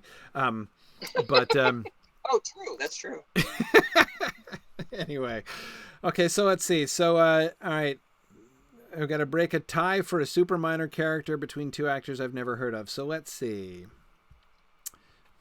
I'm shocked that I've actually heard of Eddie Redmayne. I'm pleased with myself. Wait, George McKay with an A or with a... Yes, with an A. Okay. George McKay. Okay. Let's see. What else has he been in? Anything I know? No, let's see. He was in a Neil Gaiman series. All right. All right. Don't know anything he's been in. Not that that's a shock. Height is unremarkable, so that's fine.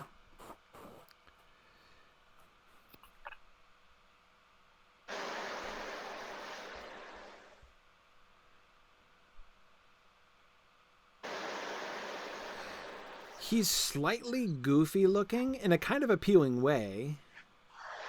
I don't mean that as an insult, but there's... Again, this is not a super important elvish character, obviously.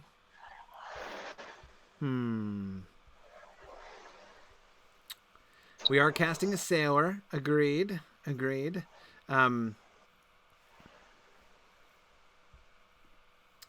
Okay, let's see. We've got Tom Payne. Let me look at the other one here.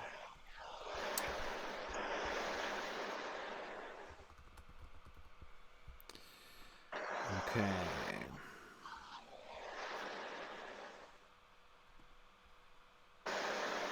Ooh, he's short. 5'7". That could be awkward. Get out the box. Yeah. Bring in the box. Bring it. Get this dude in some platform shoes. Okay. All right, his pictures in The Walking Dead aren't necessarily going to be very elvish. I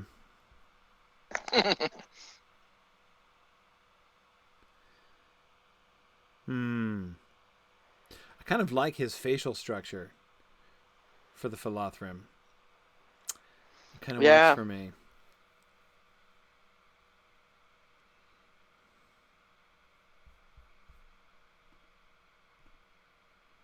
Okay. Yeah. All right.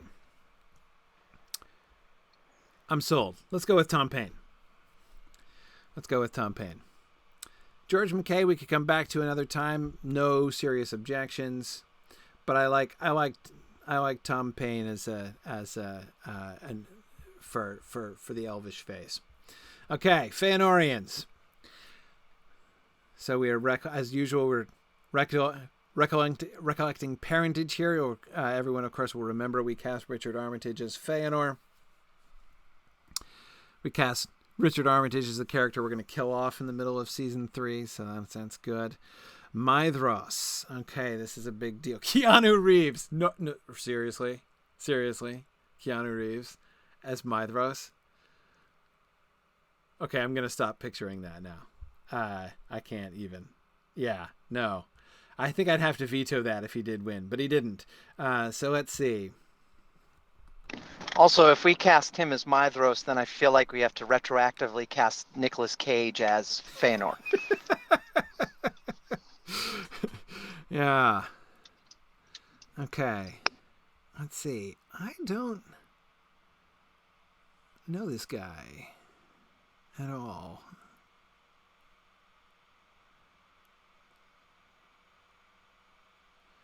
Also going to be playing in in the sequel of Call Me by Your Name. Okay.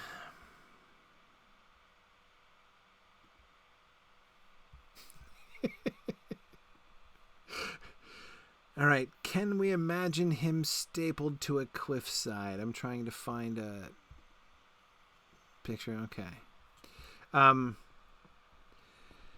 Let's see. Yeah. No, Marie, I'm serious too. I would totally veto. I would have vetoed Keanu Reeves as Maedhros, and I wouldn't even have asked. I wouldn't even have needed to ask you about that. Okay.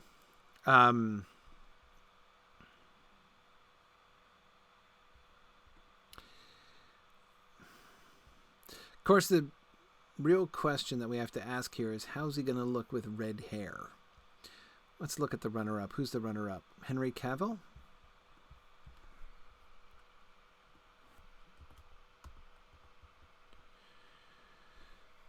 Oh, right.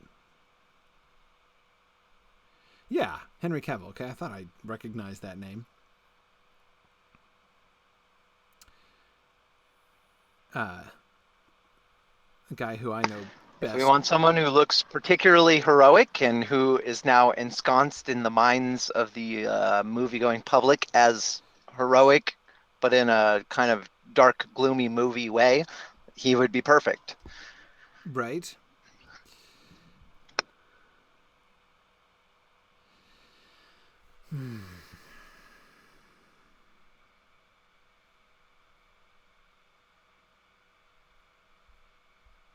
So you're saying you think this casting is a little too on the nose, a little too heavily typecast, Dave?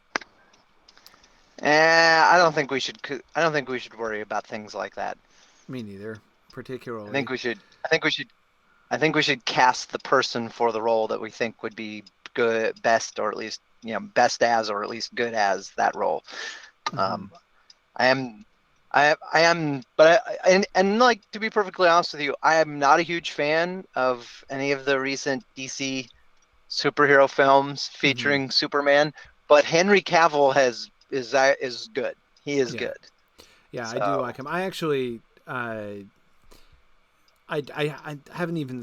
I did see the first of his Superman films. I haven't seen the others, but I actually knew him from the Tudors. Ah, yes. He played Brandon in the Tudors, and was good. I liked him in that. Like, all of these pictures are Superman related pictures. Of course. Yeah. Oh, okay. Well, can we see him in the background of this shot of the Tudors? Yeah, there he is. That's not a great shot here, but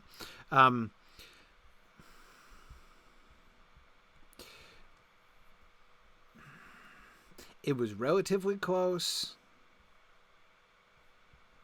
Let me go back to the other dude. I mean, it's really a toss-up: Henry Cavill or Keanu Reeves. Oh, hang on a second. I've been instructed to look at Army Hammer's height here, which I did neglect to do. 6'5". That's attractive. Yeah. Yeah. Yeah. He's also really good. He would be good too. Okay. I like he has a. I mean, of course, he's pictured here wearing a tux, so of course he looks clean. But yeah, I say we go with Army Hammer here. I don't think we need to, because the Superman Association is, I'm not sure, the thing we necessarily want from either of us. Or we'd have to be careful with it. But also, there's part of me that kind of wants to save Henry Cavill for one of the men, like maybe a tour. Right. Yeah, I mean, he could play. Yes. Tony's saying Turin also. He's very. Yeah, I mean, sorry, you were thinking of Turin possibly. Yeah. Tony Mead was just suggesting the same thing, that he would like Cavill for Turin. Yeah, I mean, Turin has to be hot. I mean, that's, again, like, Turin is Baron doesn't have to be pretty, but Turin has to be pretty, right? I mean, Turin has to be very pretty, and Cavill does fit the model of being able to be, sort of like ripped and muscular and studly and also pretty. Right. So what was the character he played on the Tudors? What was that character like? He was like the old friend of Henry VIII, who was one of his most loyal supporters. He was like a duke and a noble. He was also like a knight and warrior too. But Do you think he could do the psychological complexity of Turin? Well, I mean, Turin will be a challenging role for anybody, frankly. I mean, Turin is Yeah. going to be. I'm not sure there's a single role I can think of, which is going to require a broader range and be a bigger challenge. Like, depict Turin, do justice to all the like really bad choices that he makes, but don't like let people hate him. Right. Try.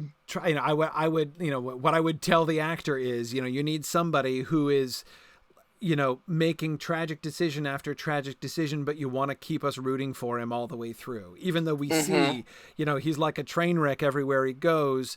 And yet we really, really want, we are hoping that he's finally escaped his fate, that he's finally going to turn it around and things are going to be better now. I hadn't really thought about that, but the other danger, the way you just described that, it sounds like a comedy. Right. Like a little buffoon, it keeps screwing up. It'd be like a spin-off. We'll do like a spin-off sitcom version of Turin Bar. Yeah, that'll be good. Yes. By the way, Mariel Also- reminded me. I forgot that Armie Hammer also played in Man from U.N.C.L.E. Did we look at any of those photos? Or no? No. No, but I was thinking I think he's done a lot of. I have confidence in him. Okay. And I'm inclined to say Yeah, I do Henry too. Cavill for the future. Yeah. I do too. Yeah. No, I think Cavill is definitely an interesting candidate for Turin. Okay. Yeah. Let's stick with Armie Hammer here. I think that's good. Plus, he's 6'5". That's also very very useful. Okay. All right. Let's keep going here. Maglor, the mightiest singer in all of Arda, and here again we have a very close vote here. Oliver Tompsett. I can't see the list. Is Ed Sheeran on it? Let's see. No. Come on, Oh. people. He's been in Game of Thrones already. Well, there's a reason not to have him then. Okay. That's true. That was not well received. But in our case, we'd actually be casting him as a real character who's supposed to be a minstrel, so it would make sense. Right. Okay, Just so saying. this is a new unknown guy who has been cast in musicals, so he's a singer. So that's good. Oh, okay. All right. That's pretty good. Yeah, so we just basically have to kind of go by looks and then trust that he can act and sing. Sure. Did anyone nominate John Barrowman? No, nobody nominated John Barrowman. There's this whole wealth of musical theater trained actors who've learned to play action hero type characters on CW superhero shows. Okay. That I feel like we should have tapped into. Right. Wait, what was the name? Oscar Isaac was the runner-up. Oh, come on, no, people. Yeah, no, that won't do it all. No, come on, people, says Dave. Yeah, no, let's stick with Oliver Tompsett. I like that. Magor, we can afford to take a risk on Magor, right? I mean, on the one hand, he's going to be an important character, and is one of the ones who's going to be tying the entire First Age story together. So he's important, but I don't feel like there's a whole lot riding on this. I think if he's got a great singing voice, I'm sold. He's got a good look. He's got a good singing voice.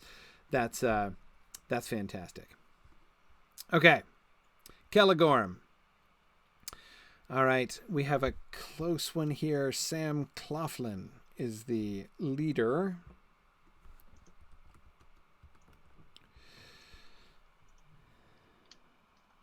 Okay. Well, he's in the original Pirates of the Caribbean? He must have played a child in the original Pirates of the Caribbean. Yeah. Okay. Well, he's been cast in a bunch of things. He's been cast as Merlin. He's coming. He's going to be Merlin in an upcoming film that's not yet released.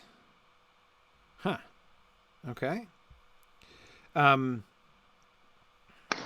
What is the insistence on continuing to make King Arthur adaptations where Merlin is like a young, attractive teenager? I don't know. It seems to me Audience demographic. I'll bet you. right, but like, I guess does it have to be like? Why does Merlin have to be hot? I mean, it seems like a deliberately contrary to type thing, which has like Yeah. yeah. Well, and then it's like there was that Merlin TV series where they did this, and Yes. and that was fun and it was great. But it was kind of interesting because it was different. But then when they start just remaking that over and over again, then it gets really irksome. Yeah. Yeah. Yeah. Well, he's okay. He's just under 6 feet. He's not that tall, but that's okay, I think. Okay.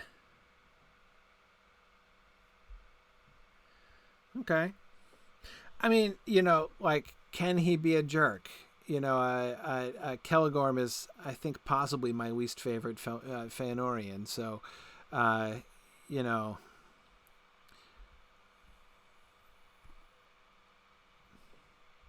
sure, I'm fine with this. Yeah. Yeah.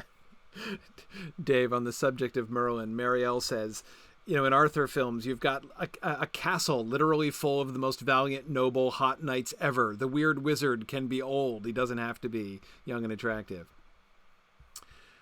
I agree. Okay. Sam Coughlin. That's fine. I'm good with that. I don't have a lot at stake on Celeborn. Curafin now. Curafin has to look wily. I got Ben Barnes is the leading vote getter here. Oh, the guy who played Prince Caspian. Okay. Oh yeah. Sure. Okay.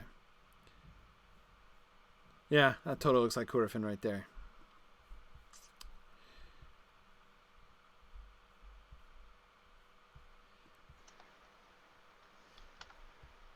Wily, clever, skilled,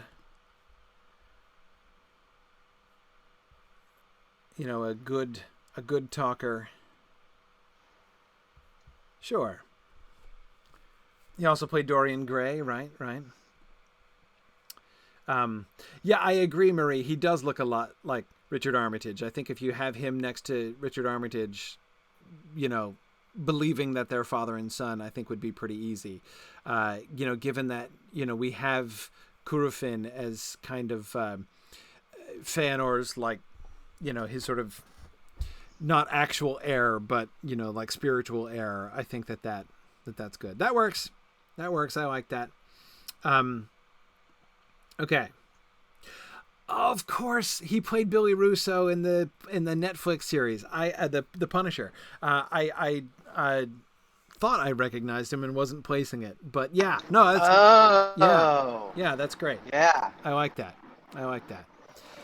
he just got a whole bunch of extra points in my book. Yeah, mine too.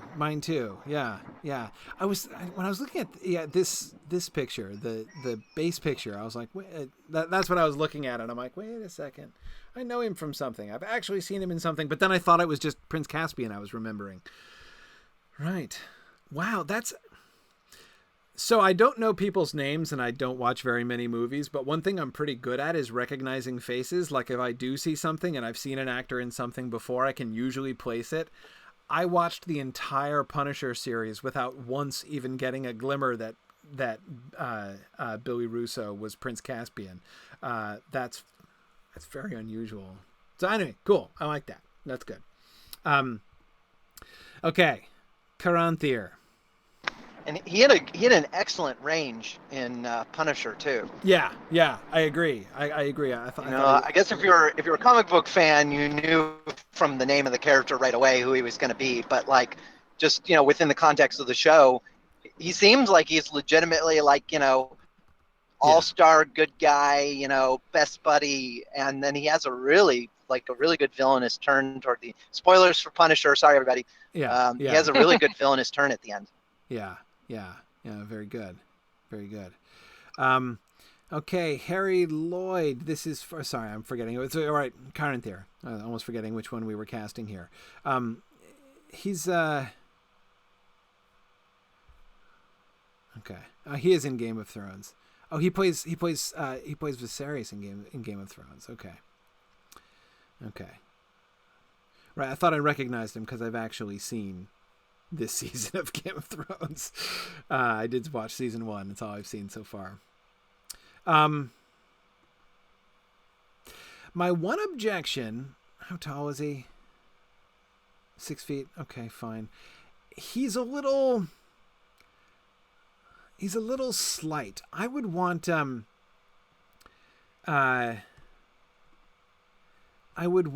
him to be I would want Caranthir to be a little bit more physically intimidating.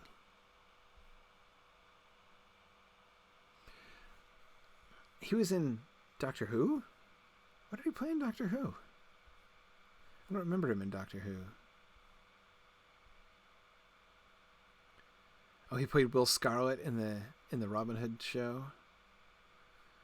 Okay.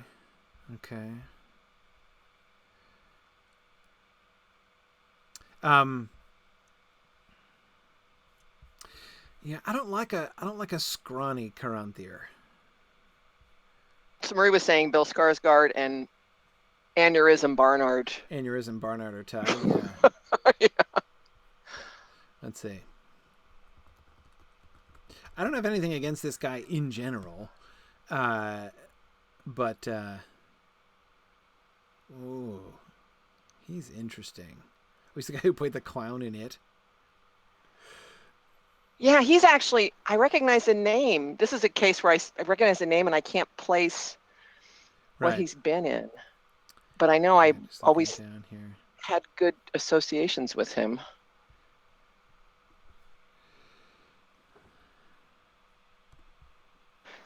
And again, the right name for a Tolkien story.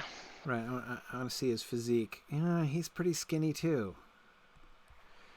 I mean, he could bulk up. It's not that Caranthir has to be, played by somebody who looks like Arnold Schwarzenegger, but Caranthir is the hothead, right? I mean, if he's, to me, like somebody who is willing to like speak up and be brash and aggressive and everything,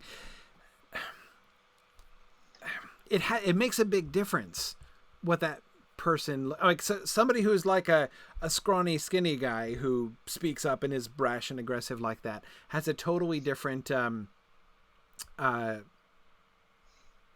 effect for me than somebody, and Caranthir, it sounds to me like somebody who would get into bar fights a lot is of course sort of what I'm Marielle says I want him to be able to take the punches he instigates. Yes, exactly. I want Caranthir to be like the guy who is always like yelling at people in bars and actually like hoping to get in a fight. Not that he needs to look rough necessarily, but he should look like a fighter. I want him to look like a fighter. I don't want anyone scrawny.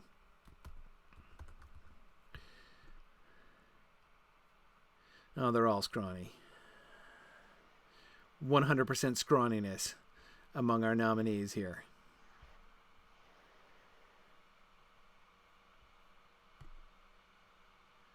Yeah, no, I can't get behind this guy at all. See, like, my problem is I want somebody who, like, when he starts talking smack, you don't feel like just slapping him and telling him to shut up, right? I mean, if that's the impact, then he's not going to have the right effect as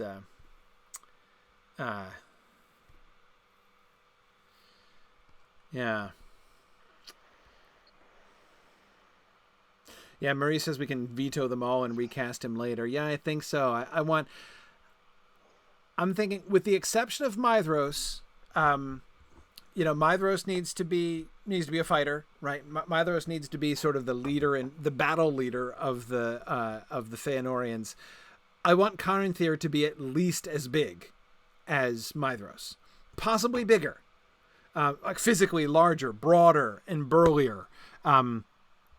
I would be totally okay with having Caranthir being the physically biggest, not necessarily tallest, but the physically most imposing one of the Feanorians. This is All right. how I'm picturing Henry it. Cavill's time has come. Henry Cavill's time has come. Henry Cavill for Caranthir. Yeah, there you go. Let's see. Marielle suggests there's a finalist for Curufin. Bradley Cooper. Cooper. I don't know who Bradley Cooper is. Oh, you don't? I Oh. don't think so. Do I? Silver Guardians of the Linings Galaxy. Playbook. Okay, no, he just played Rocket. That doesn't help. Well, no, you don't know him from Guardians of the Galaxy I don't because know he him from plays Guardians of the Galaxy. raccoon. Yeah, he plays the raccoon. Well, I mean, Yeah. he's in it, but he's the raccoon. But Yeah. he's from what was it? Oh God, I can't remember now. All the he's been in a bunch of stuff. Yeah. A lot of rom-coms. Silver Linings Playbook. Silver Linings Playbook. That's what I was trying to think of. Yeah, nothing I know. It's a jail. Yeah. No, I'm gonna have to just. We're not helping. I think I'm just gonna have to veto the lot. Yeah. So let's. I want a bruiser Caranthir. That's what I want. You want somebody that's more buff, right? Yeah, Beefy. more buff. Dwayne Johnson. Yeah. Let's cast the Rock we as need to- Caranthir. We do We need need him. to We haven't comb cast the, him yet, right? We have not cast Dwayne Johnson yet, right? Wait, have we or have we not? Oh, was he Tolkas? He was Tokus, isn't he? Yeah. Yeah, I perfect. think Yeah, we he did was cast him Tolkien. as Tokus. I was watching yeah. him on Stephen Colbert the other night, and he just laughs and laughs. Perfect Tolkas. Exactly. Yeah. Yes. Yeah. Okay. Absolutely. We just need to go through the casts of the various Marvel superhero films and find somebody. Yeah. That'll be easy.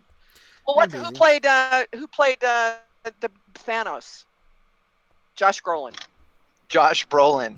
Oh, I don't yeah. know that we want that yeah, much he's of a too old. bruiser, but yeah. Like, again, he doesn't have to look like a weightlifter. Like, I don't want it's not like I'm going for Hans and Franz here, right? What I want is it's just somebody who looks like he can back up, like he somebody who looks like he can back up his talk, right? The kind of the loose cannon in council.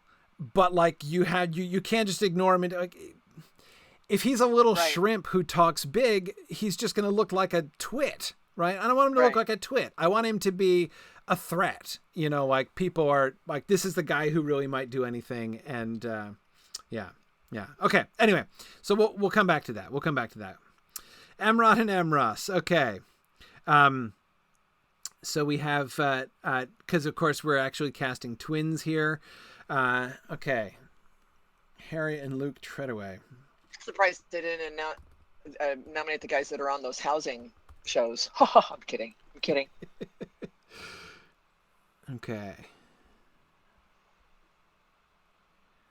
All right. I don't think I know this guy. Oh, Penny Dreadful. I did see a few episodes of Penny Dreadful.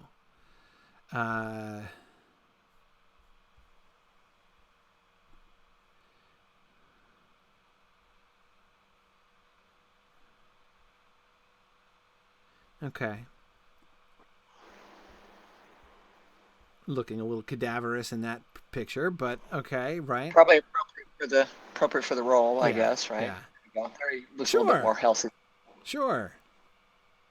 That's great. I like them. Brianna asks I assume they're not identical, right? Sorry, Brianna has a Caranthir follow-up question. She says, if Caranthir played a sport, what sport would I imagine he played? Rugby. That's the sport I would imagine he played. He doesn't have to be like a defensive lineman in American football or something, but rugby. That's what I would say. Yes, and Marie, I do appreciate the electorate's restraint in not nominating the Weasley twins for Emrod and Emros. Yes. No, I think these guys are great. Yeah. I say these guys. I'm looking at one guy and assuming his twin is fine too. Egg, wouldn't it? Huh? It would be a great Easter egg to have the actors who were the Weasley twins be in here without any, like folks would have to like understand the connection. But right, yeah, and like of course we kill off one of the Weasley twins right away, and then like we leave one. Oh, I mean, true. Yeah, it would be like the end of Harry Potter and what happens next, right? Oh man. Yeah, no, let's just avoid that entirely. So yeah, okay, cool. The Treadaway twins. That works for me.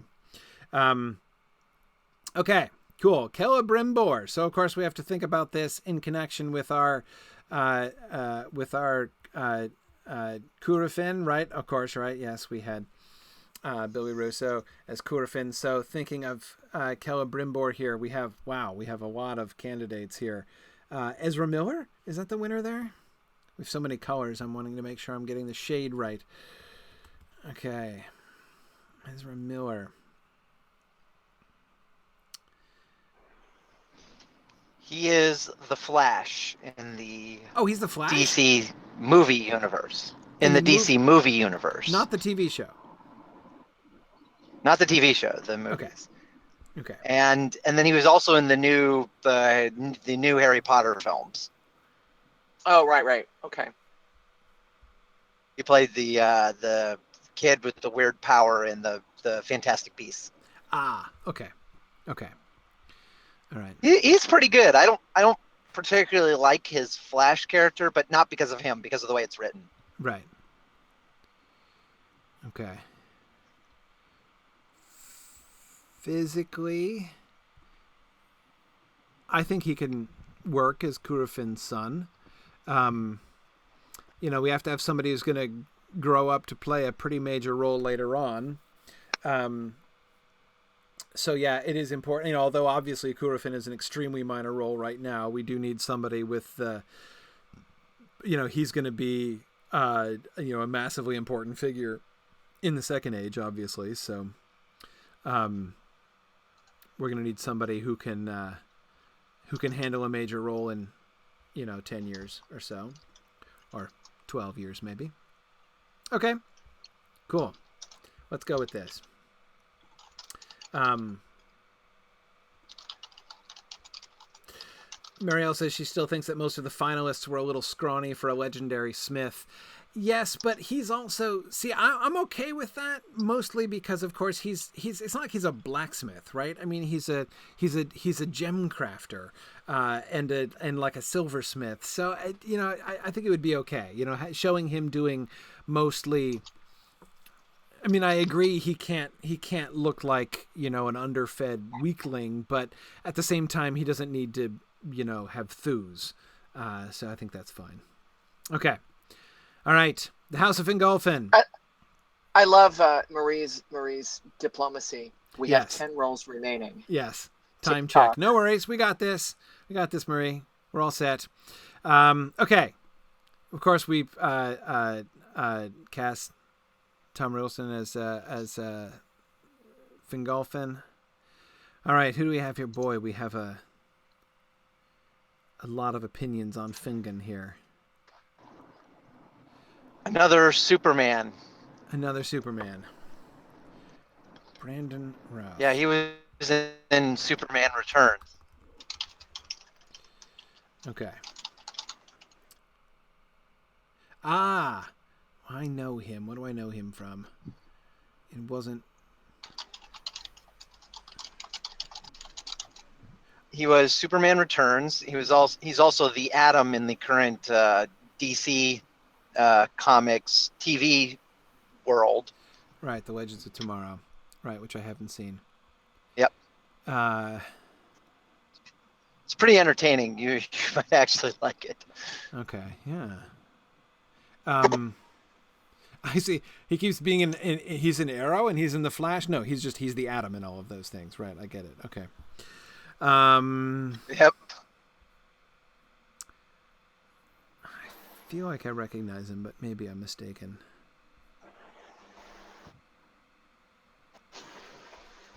it's just maybe I've actually seen Superman Returns and I forgot that I did. Okay. I mean, Fingon does need to be an action hero. So, we need somebody who can really pull that off.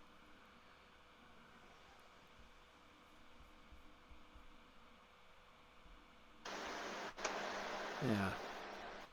Okay. Sure.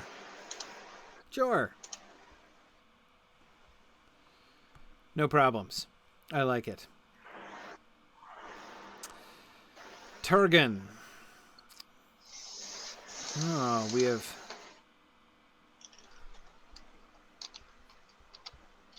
Let's see. Cast another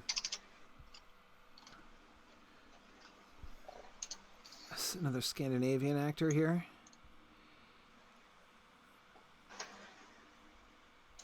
Huh. One of Norway's most popular and versatile actors, huh? Okay.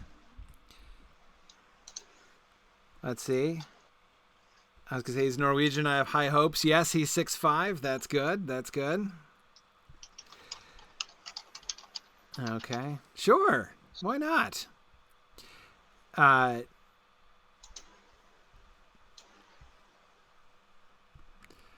like our mix of, not just casting all famous actors and actresses. Okay.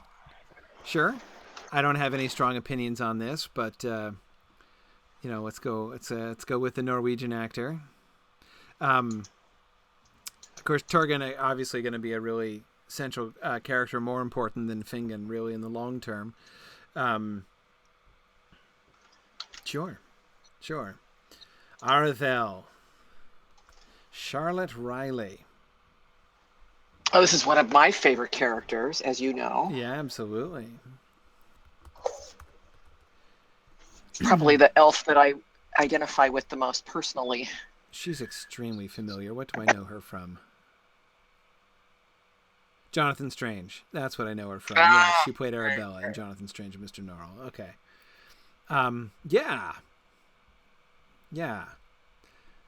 Yeah, I liked her in Jonathan Strange. That was good.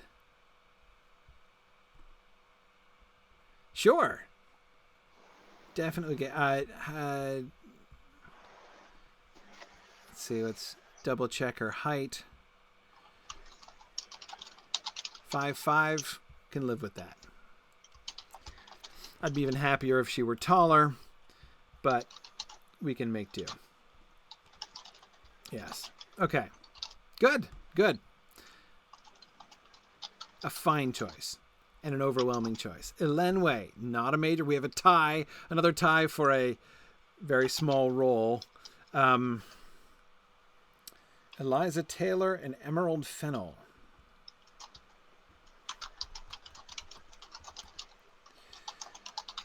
Eliza Taylor. Okay. I don't know her at all.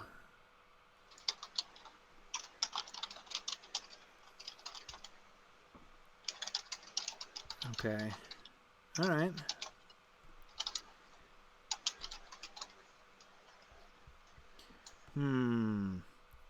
Who's the other one? Emerald Fennell.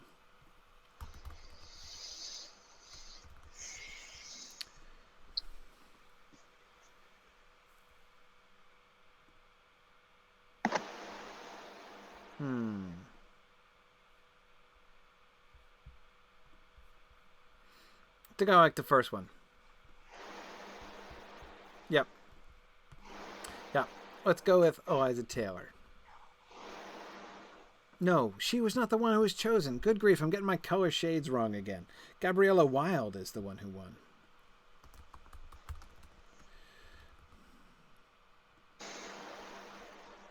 Okay. Yes. Yeah. Yeah, she's my pick. I like her better than Emerald Fennell, too. Yes. Gabriella Wilde. Winner. That's right. Thank you, Marie. Yeah, I noticed that too late. Sure. Yep. Perfect. I like it. Okay. Yep. Gabriella Wilde it is. Young Idril. Okay, this is it. Okay. McKenna Grace?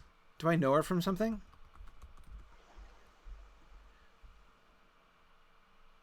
I mean, she's adorable, but so I have no objection. She's going to be in Captain Marvel. Okay, that's interesting. She's in Fuller House. Okay, I've not seen that. Mickey and the Roadster Racers. Oh yeah, there you go. Yeah, that's it. with a record like that, she's adorable. That's perfect. Cool. Young Idril, not a demanding role anyway. Okay, and House of Finarfin, we're winding down now towards the end. Right, Marie? We're doing pretty well? We're doing okay? All right, Finrod Felagund. This is an important one. All right, and we had a divided... Stephen Hagen. Stephen Hagen. The guy who needs to be just about everybody's favorite elf. All around good guy who gets along with everybody.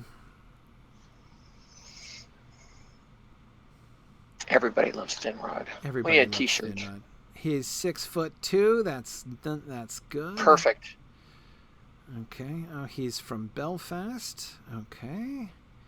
Have not seen anything he's in.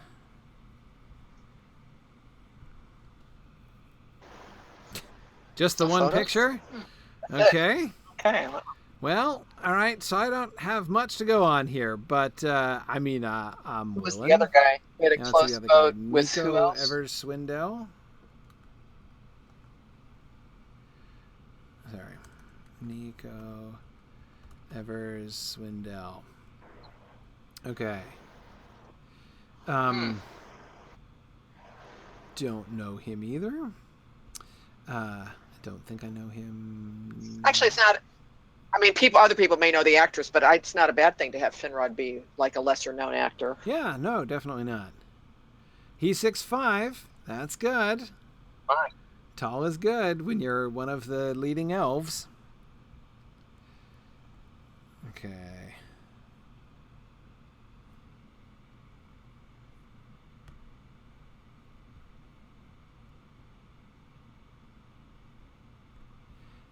He's kind of appealingly dorky, which I sort of like. Looks like he's got a crooked nose. He does have a crooked nose.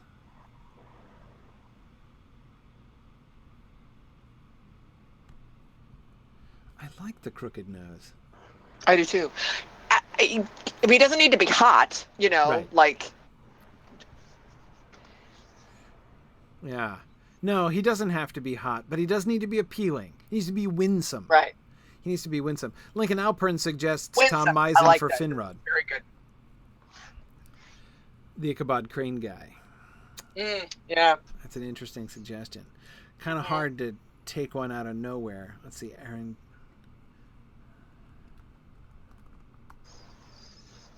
He was in Les Mis as well.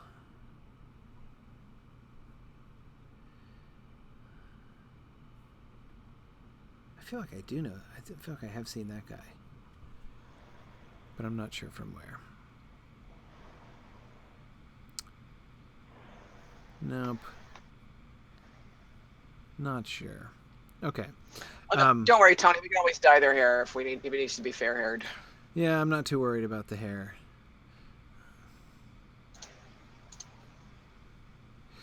I mean, I am not a big fan of, when we take somebody with like a Latin American coloration and give them a blonde wig. Like, that's not a good look in my opinion, but within reason, we can definitely do that.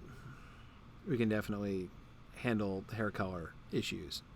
Like, you'll notice we didn't cast a redhead as Maedhros, for instance. Okay, well, I kind of like Nico Evers Swindell. of the choices. So,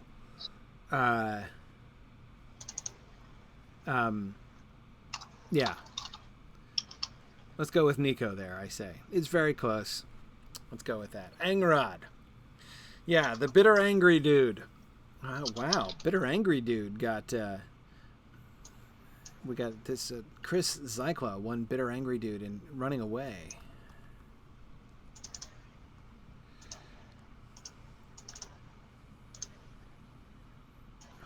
Okay, he was in... Which Spider-Man? I can't keep track of them.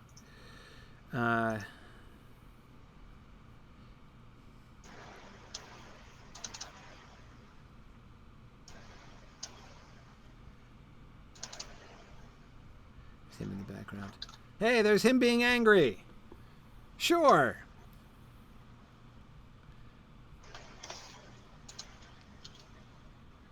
Sure. I can go with him being angry. He was a villain in Spider-Man, wasn't he? Yeah. Okay. I'll go along with it. He's got that kind of like quarterback on the football team kind of look to him. I think it's the sort of his square jaw that makes me think that. But it's okay. I like that. That's fine. I ignore. Ah, the tragic romantic lead. Once again, we get a runaway here. Scott Eastwood. Okay. Oh, this is Clint Eastwood's kid? All right. I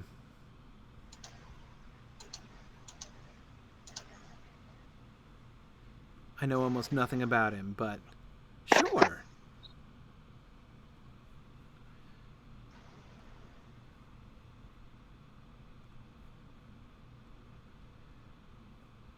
Sure. He will play a romantic lead. Though, of course, as we said, the tragic romantic lead.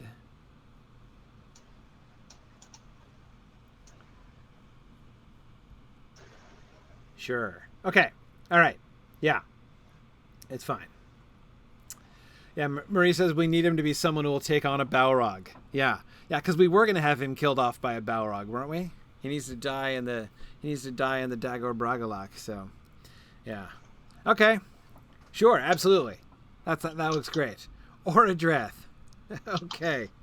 So wait, who is this? Toby Regbo? I don't know that person at all. I don't think. Looks vaguely familiar, actually. There he is.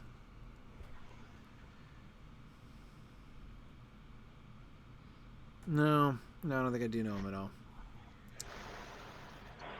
Oh, he's in The Last Kingdom as well. Look, we've got another theme going on.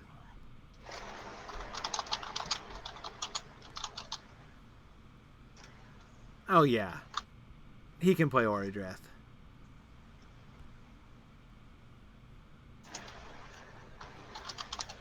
I'd like him even better if he had a slightly weaker chin. But yeah. Yeah. Oh, look, he can do the deer caught in the headlights look. He can play a perfect Orodreth. Yeah, that's great. Sure. Sure. Excellent. Excellent. Yep. Love it. Okay, Amaria, Finrod's Vanya girlfriend who stays in Valinor. So she gets what, like one scene, right, in season 3? Okay, so this is another one of those, is not exactly a high leverage casting here. Maud Hurst, right? There she is. Oh, from Vikings. Okay, I've got another Vikings actress. Who'd she play in The Tudors? Kat Ashley, right? That's what I recognize her from. Okay. Sure. Yeah, why not? Good golden-haired complexion. Yeah. Sure, great. Love it. Love it. What's not to like? Marielle says that the Orodreth guy will do pathetic well. So that's good. That's good. Okay, that's it. We did it. We finished. Look at that. Plenty of time. We're like 7 minutes early. No problem. Okay. Very good. So we have our casting except for Caranthir, which I had to bounce all of our Caranthir votes. But if we can get a slightly burlier Caranthir, somebody who looks a little tough and impressive, then yeah, I'd be happier. But apart from that, I think we're good. Excellent. Strong work. Thanks, everybody, for your nominations. This is always an education for me. I really like the list that we have here. I think it's very good. Next session is our last session of Season 3. We are ending Season 3. We have 2 more things to cover, chiefly locations and music and anything else that we want to talk about. And of course, we will talk a little bit next time also about our plans moving forward and what comes next. Because we're up to everybody's favorite part of the Silmarillion of Beleriand and its realms, so we have to make sure we're really cautious about this. Tony, we are doing Thranduil and Orifer, but we're not there yet. We haven't included them in Season 3. We're gonna hold off on them. They will definitely be involved by the time we get to, I would say even by the time we get to Baron and Luthien, but certainly. By the time we get to Turin Turambar, especially, I would think we would get Orifer involved. And certainly they need to be there to survive the fall of Doriath. But, yeah. Cool. Oh, Lincoln, yeah, great point. Lincoln is reminding me that we didn't get through the visual design for the villains. So we do need to add that to next time. We were talking about the orcs and Thorin-Gwethel and the costuming and stuff designs. Yeah, thanks, Lincoln. I wanted to do I knew we were not going to get through the casting if we tried to do that at the beginning of this time. So that'll get rolled into next time as well. Yes. Thanks for reminding me of that, Lincoln. So yeah, we'll finish up the visual designs for the villains that we didn't get to before, and then we'll do locations and music next time. And that'll be it. That's the end of Season 3, and we'll discuss the future and where we're going from here. So thanks a lot, everybody, for joining us. Wait, let's go to the... there we go. The slide we almost never get to, the one that says the end. And we're, like I was going to say on time, we're on time for being as late as we normally are. Thanks, everybody, for joining us. I appreciate all of your help and assistance. Season 3 has been a lot of fun. Looking forward to finishing it up next time. And we're going to be... Can you believe we're finishing Season 3 now, Trish? This has been... I know. It's amazing. It is amazing. SilmFilm has now equaled Riddles in the Dark for, That's true. episodes now, for Wow. years, for seasons. And of course, we're still such a small part of the way through the project. Really, I know. It's true. Yeah, this has been great. So. Just Awesome. barely scratched the surface, but we got nothing on exploring Lord of the Rings. Well, right, exactly. It'll be, I believe in job security is all, so it's good. You're gonna leave as large a literary legacy as JR and CR together. Exactly. That's it. It's kind of taking like the elvish view of things, right? It's like, That's okay, right. That's right. I'm not going anywhere, so let's take our time with this. So, all right. Well, thanks everybody, and we'll see you guys in 2 weeks. So we're gonna go on schedule, which will be the 27th of July. So, we'll see you guys on the 27th of July, and we'll be finishing Season 3. So thanks everybody. Thanks for listening, and Godspeed.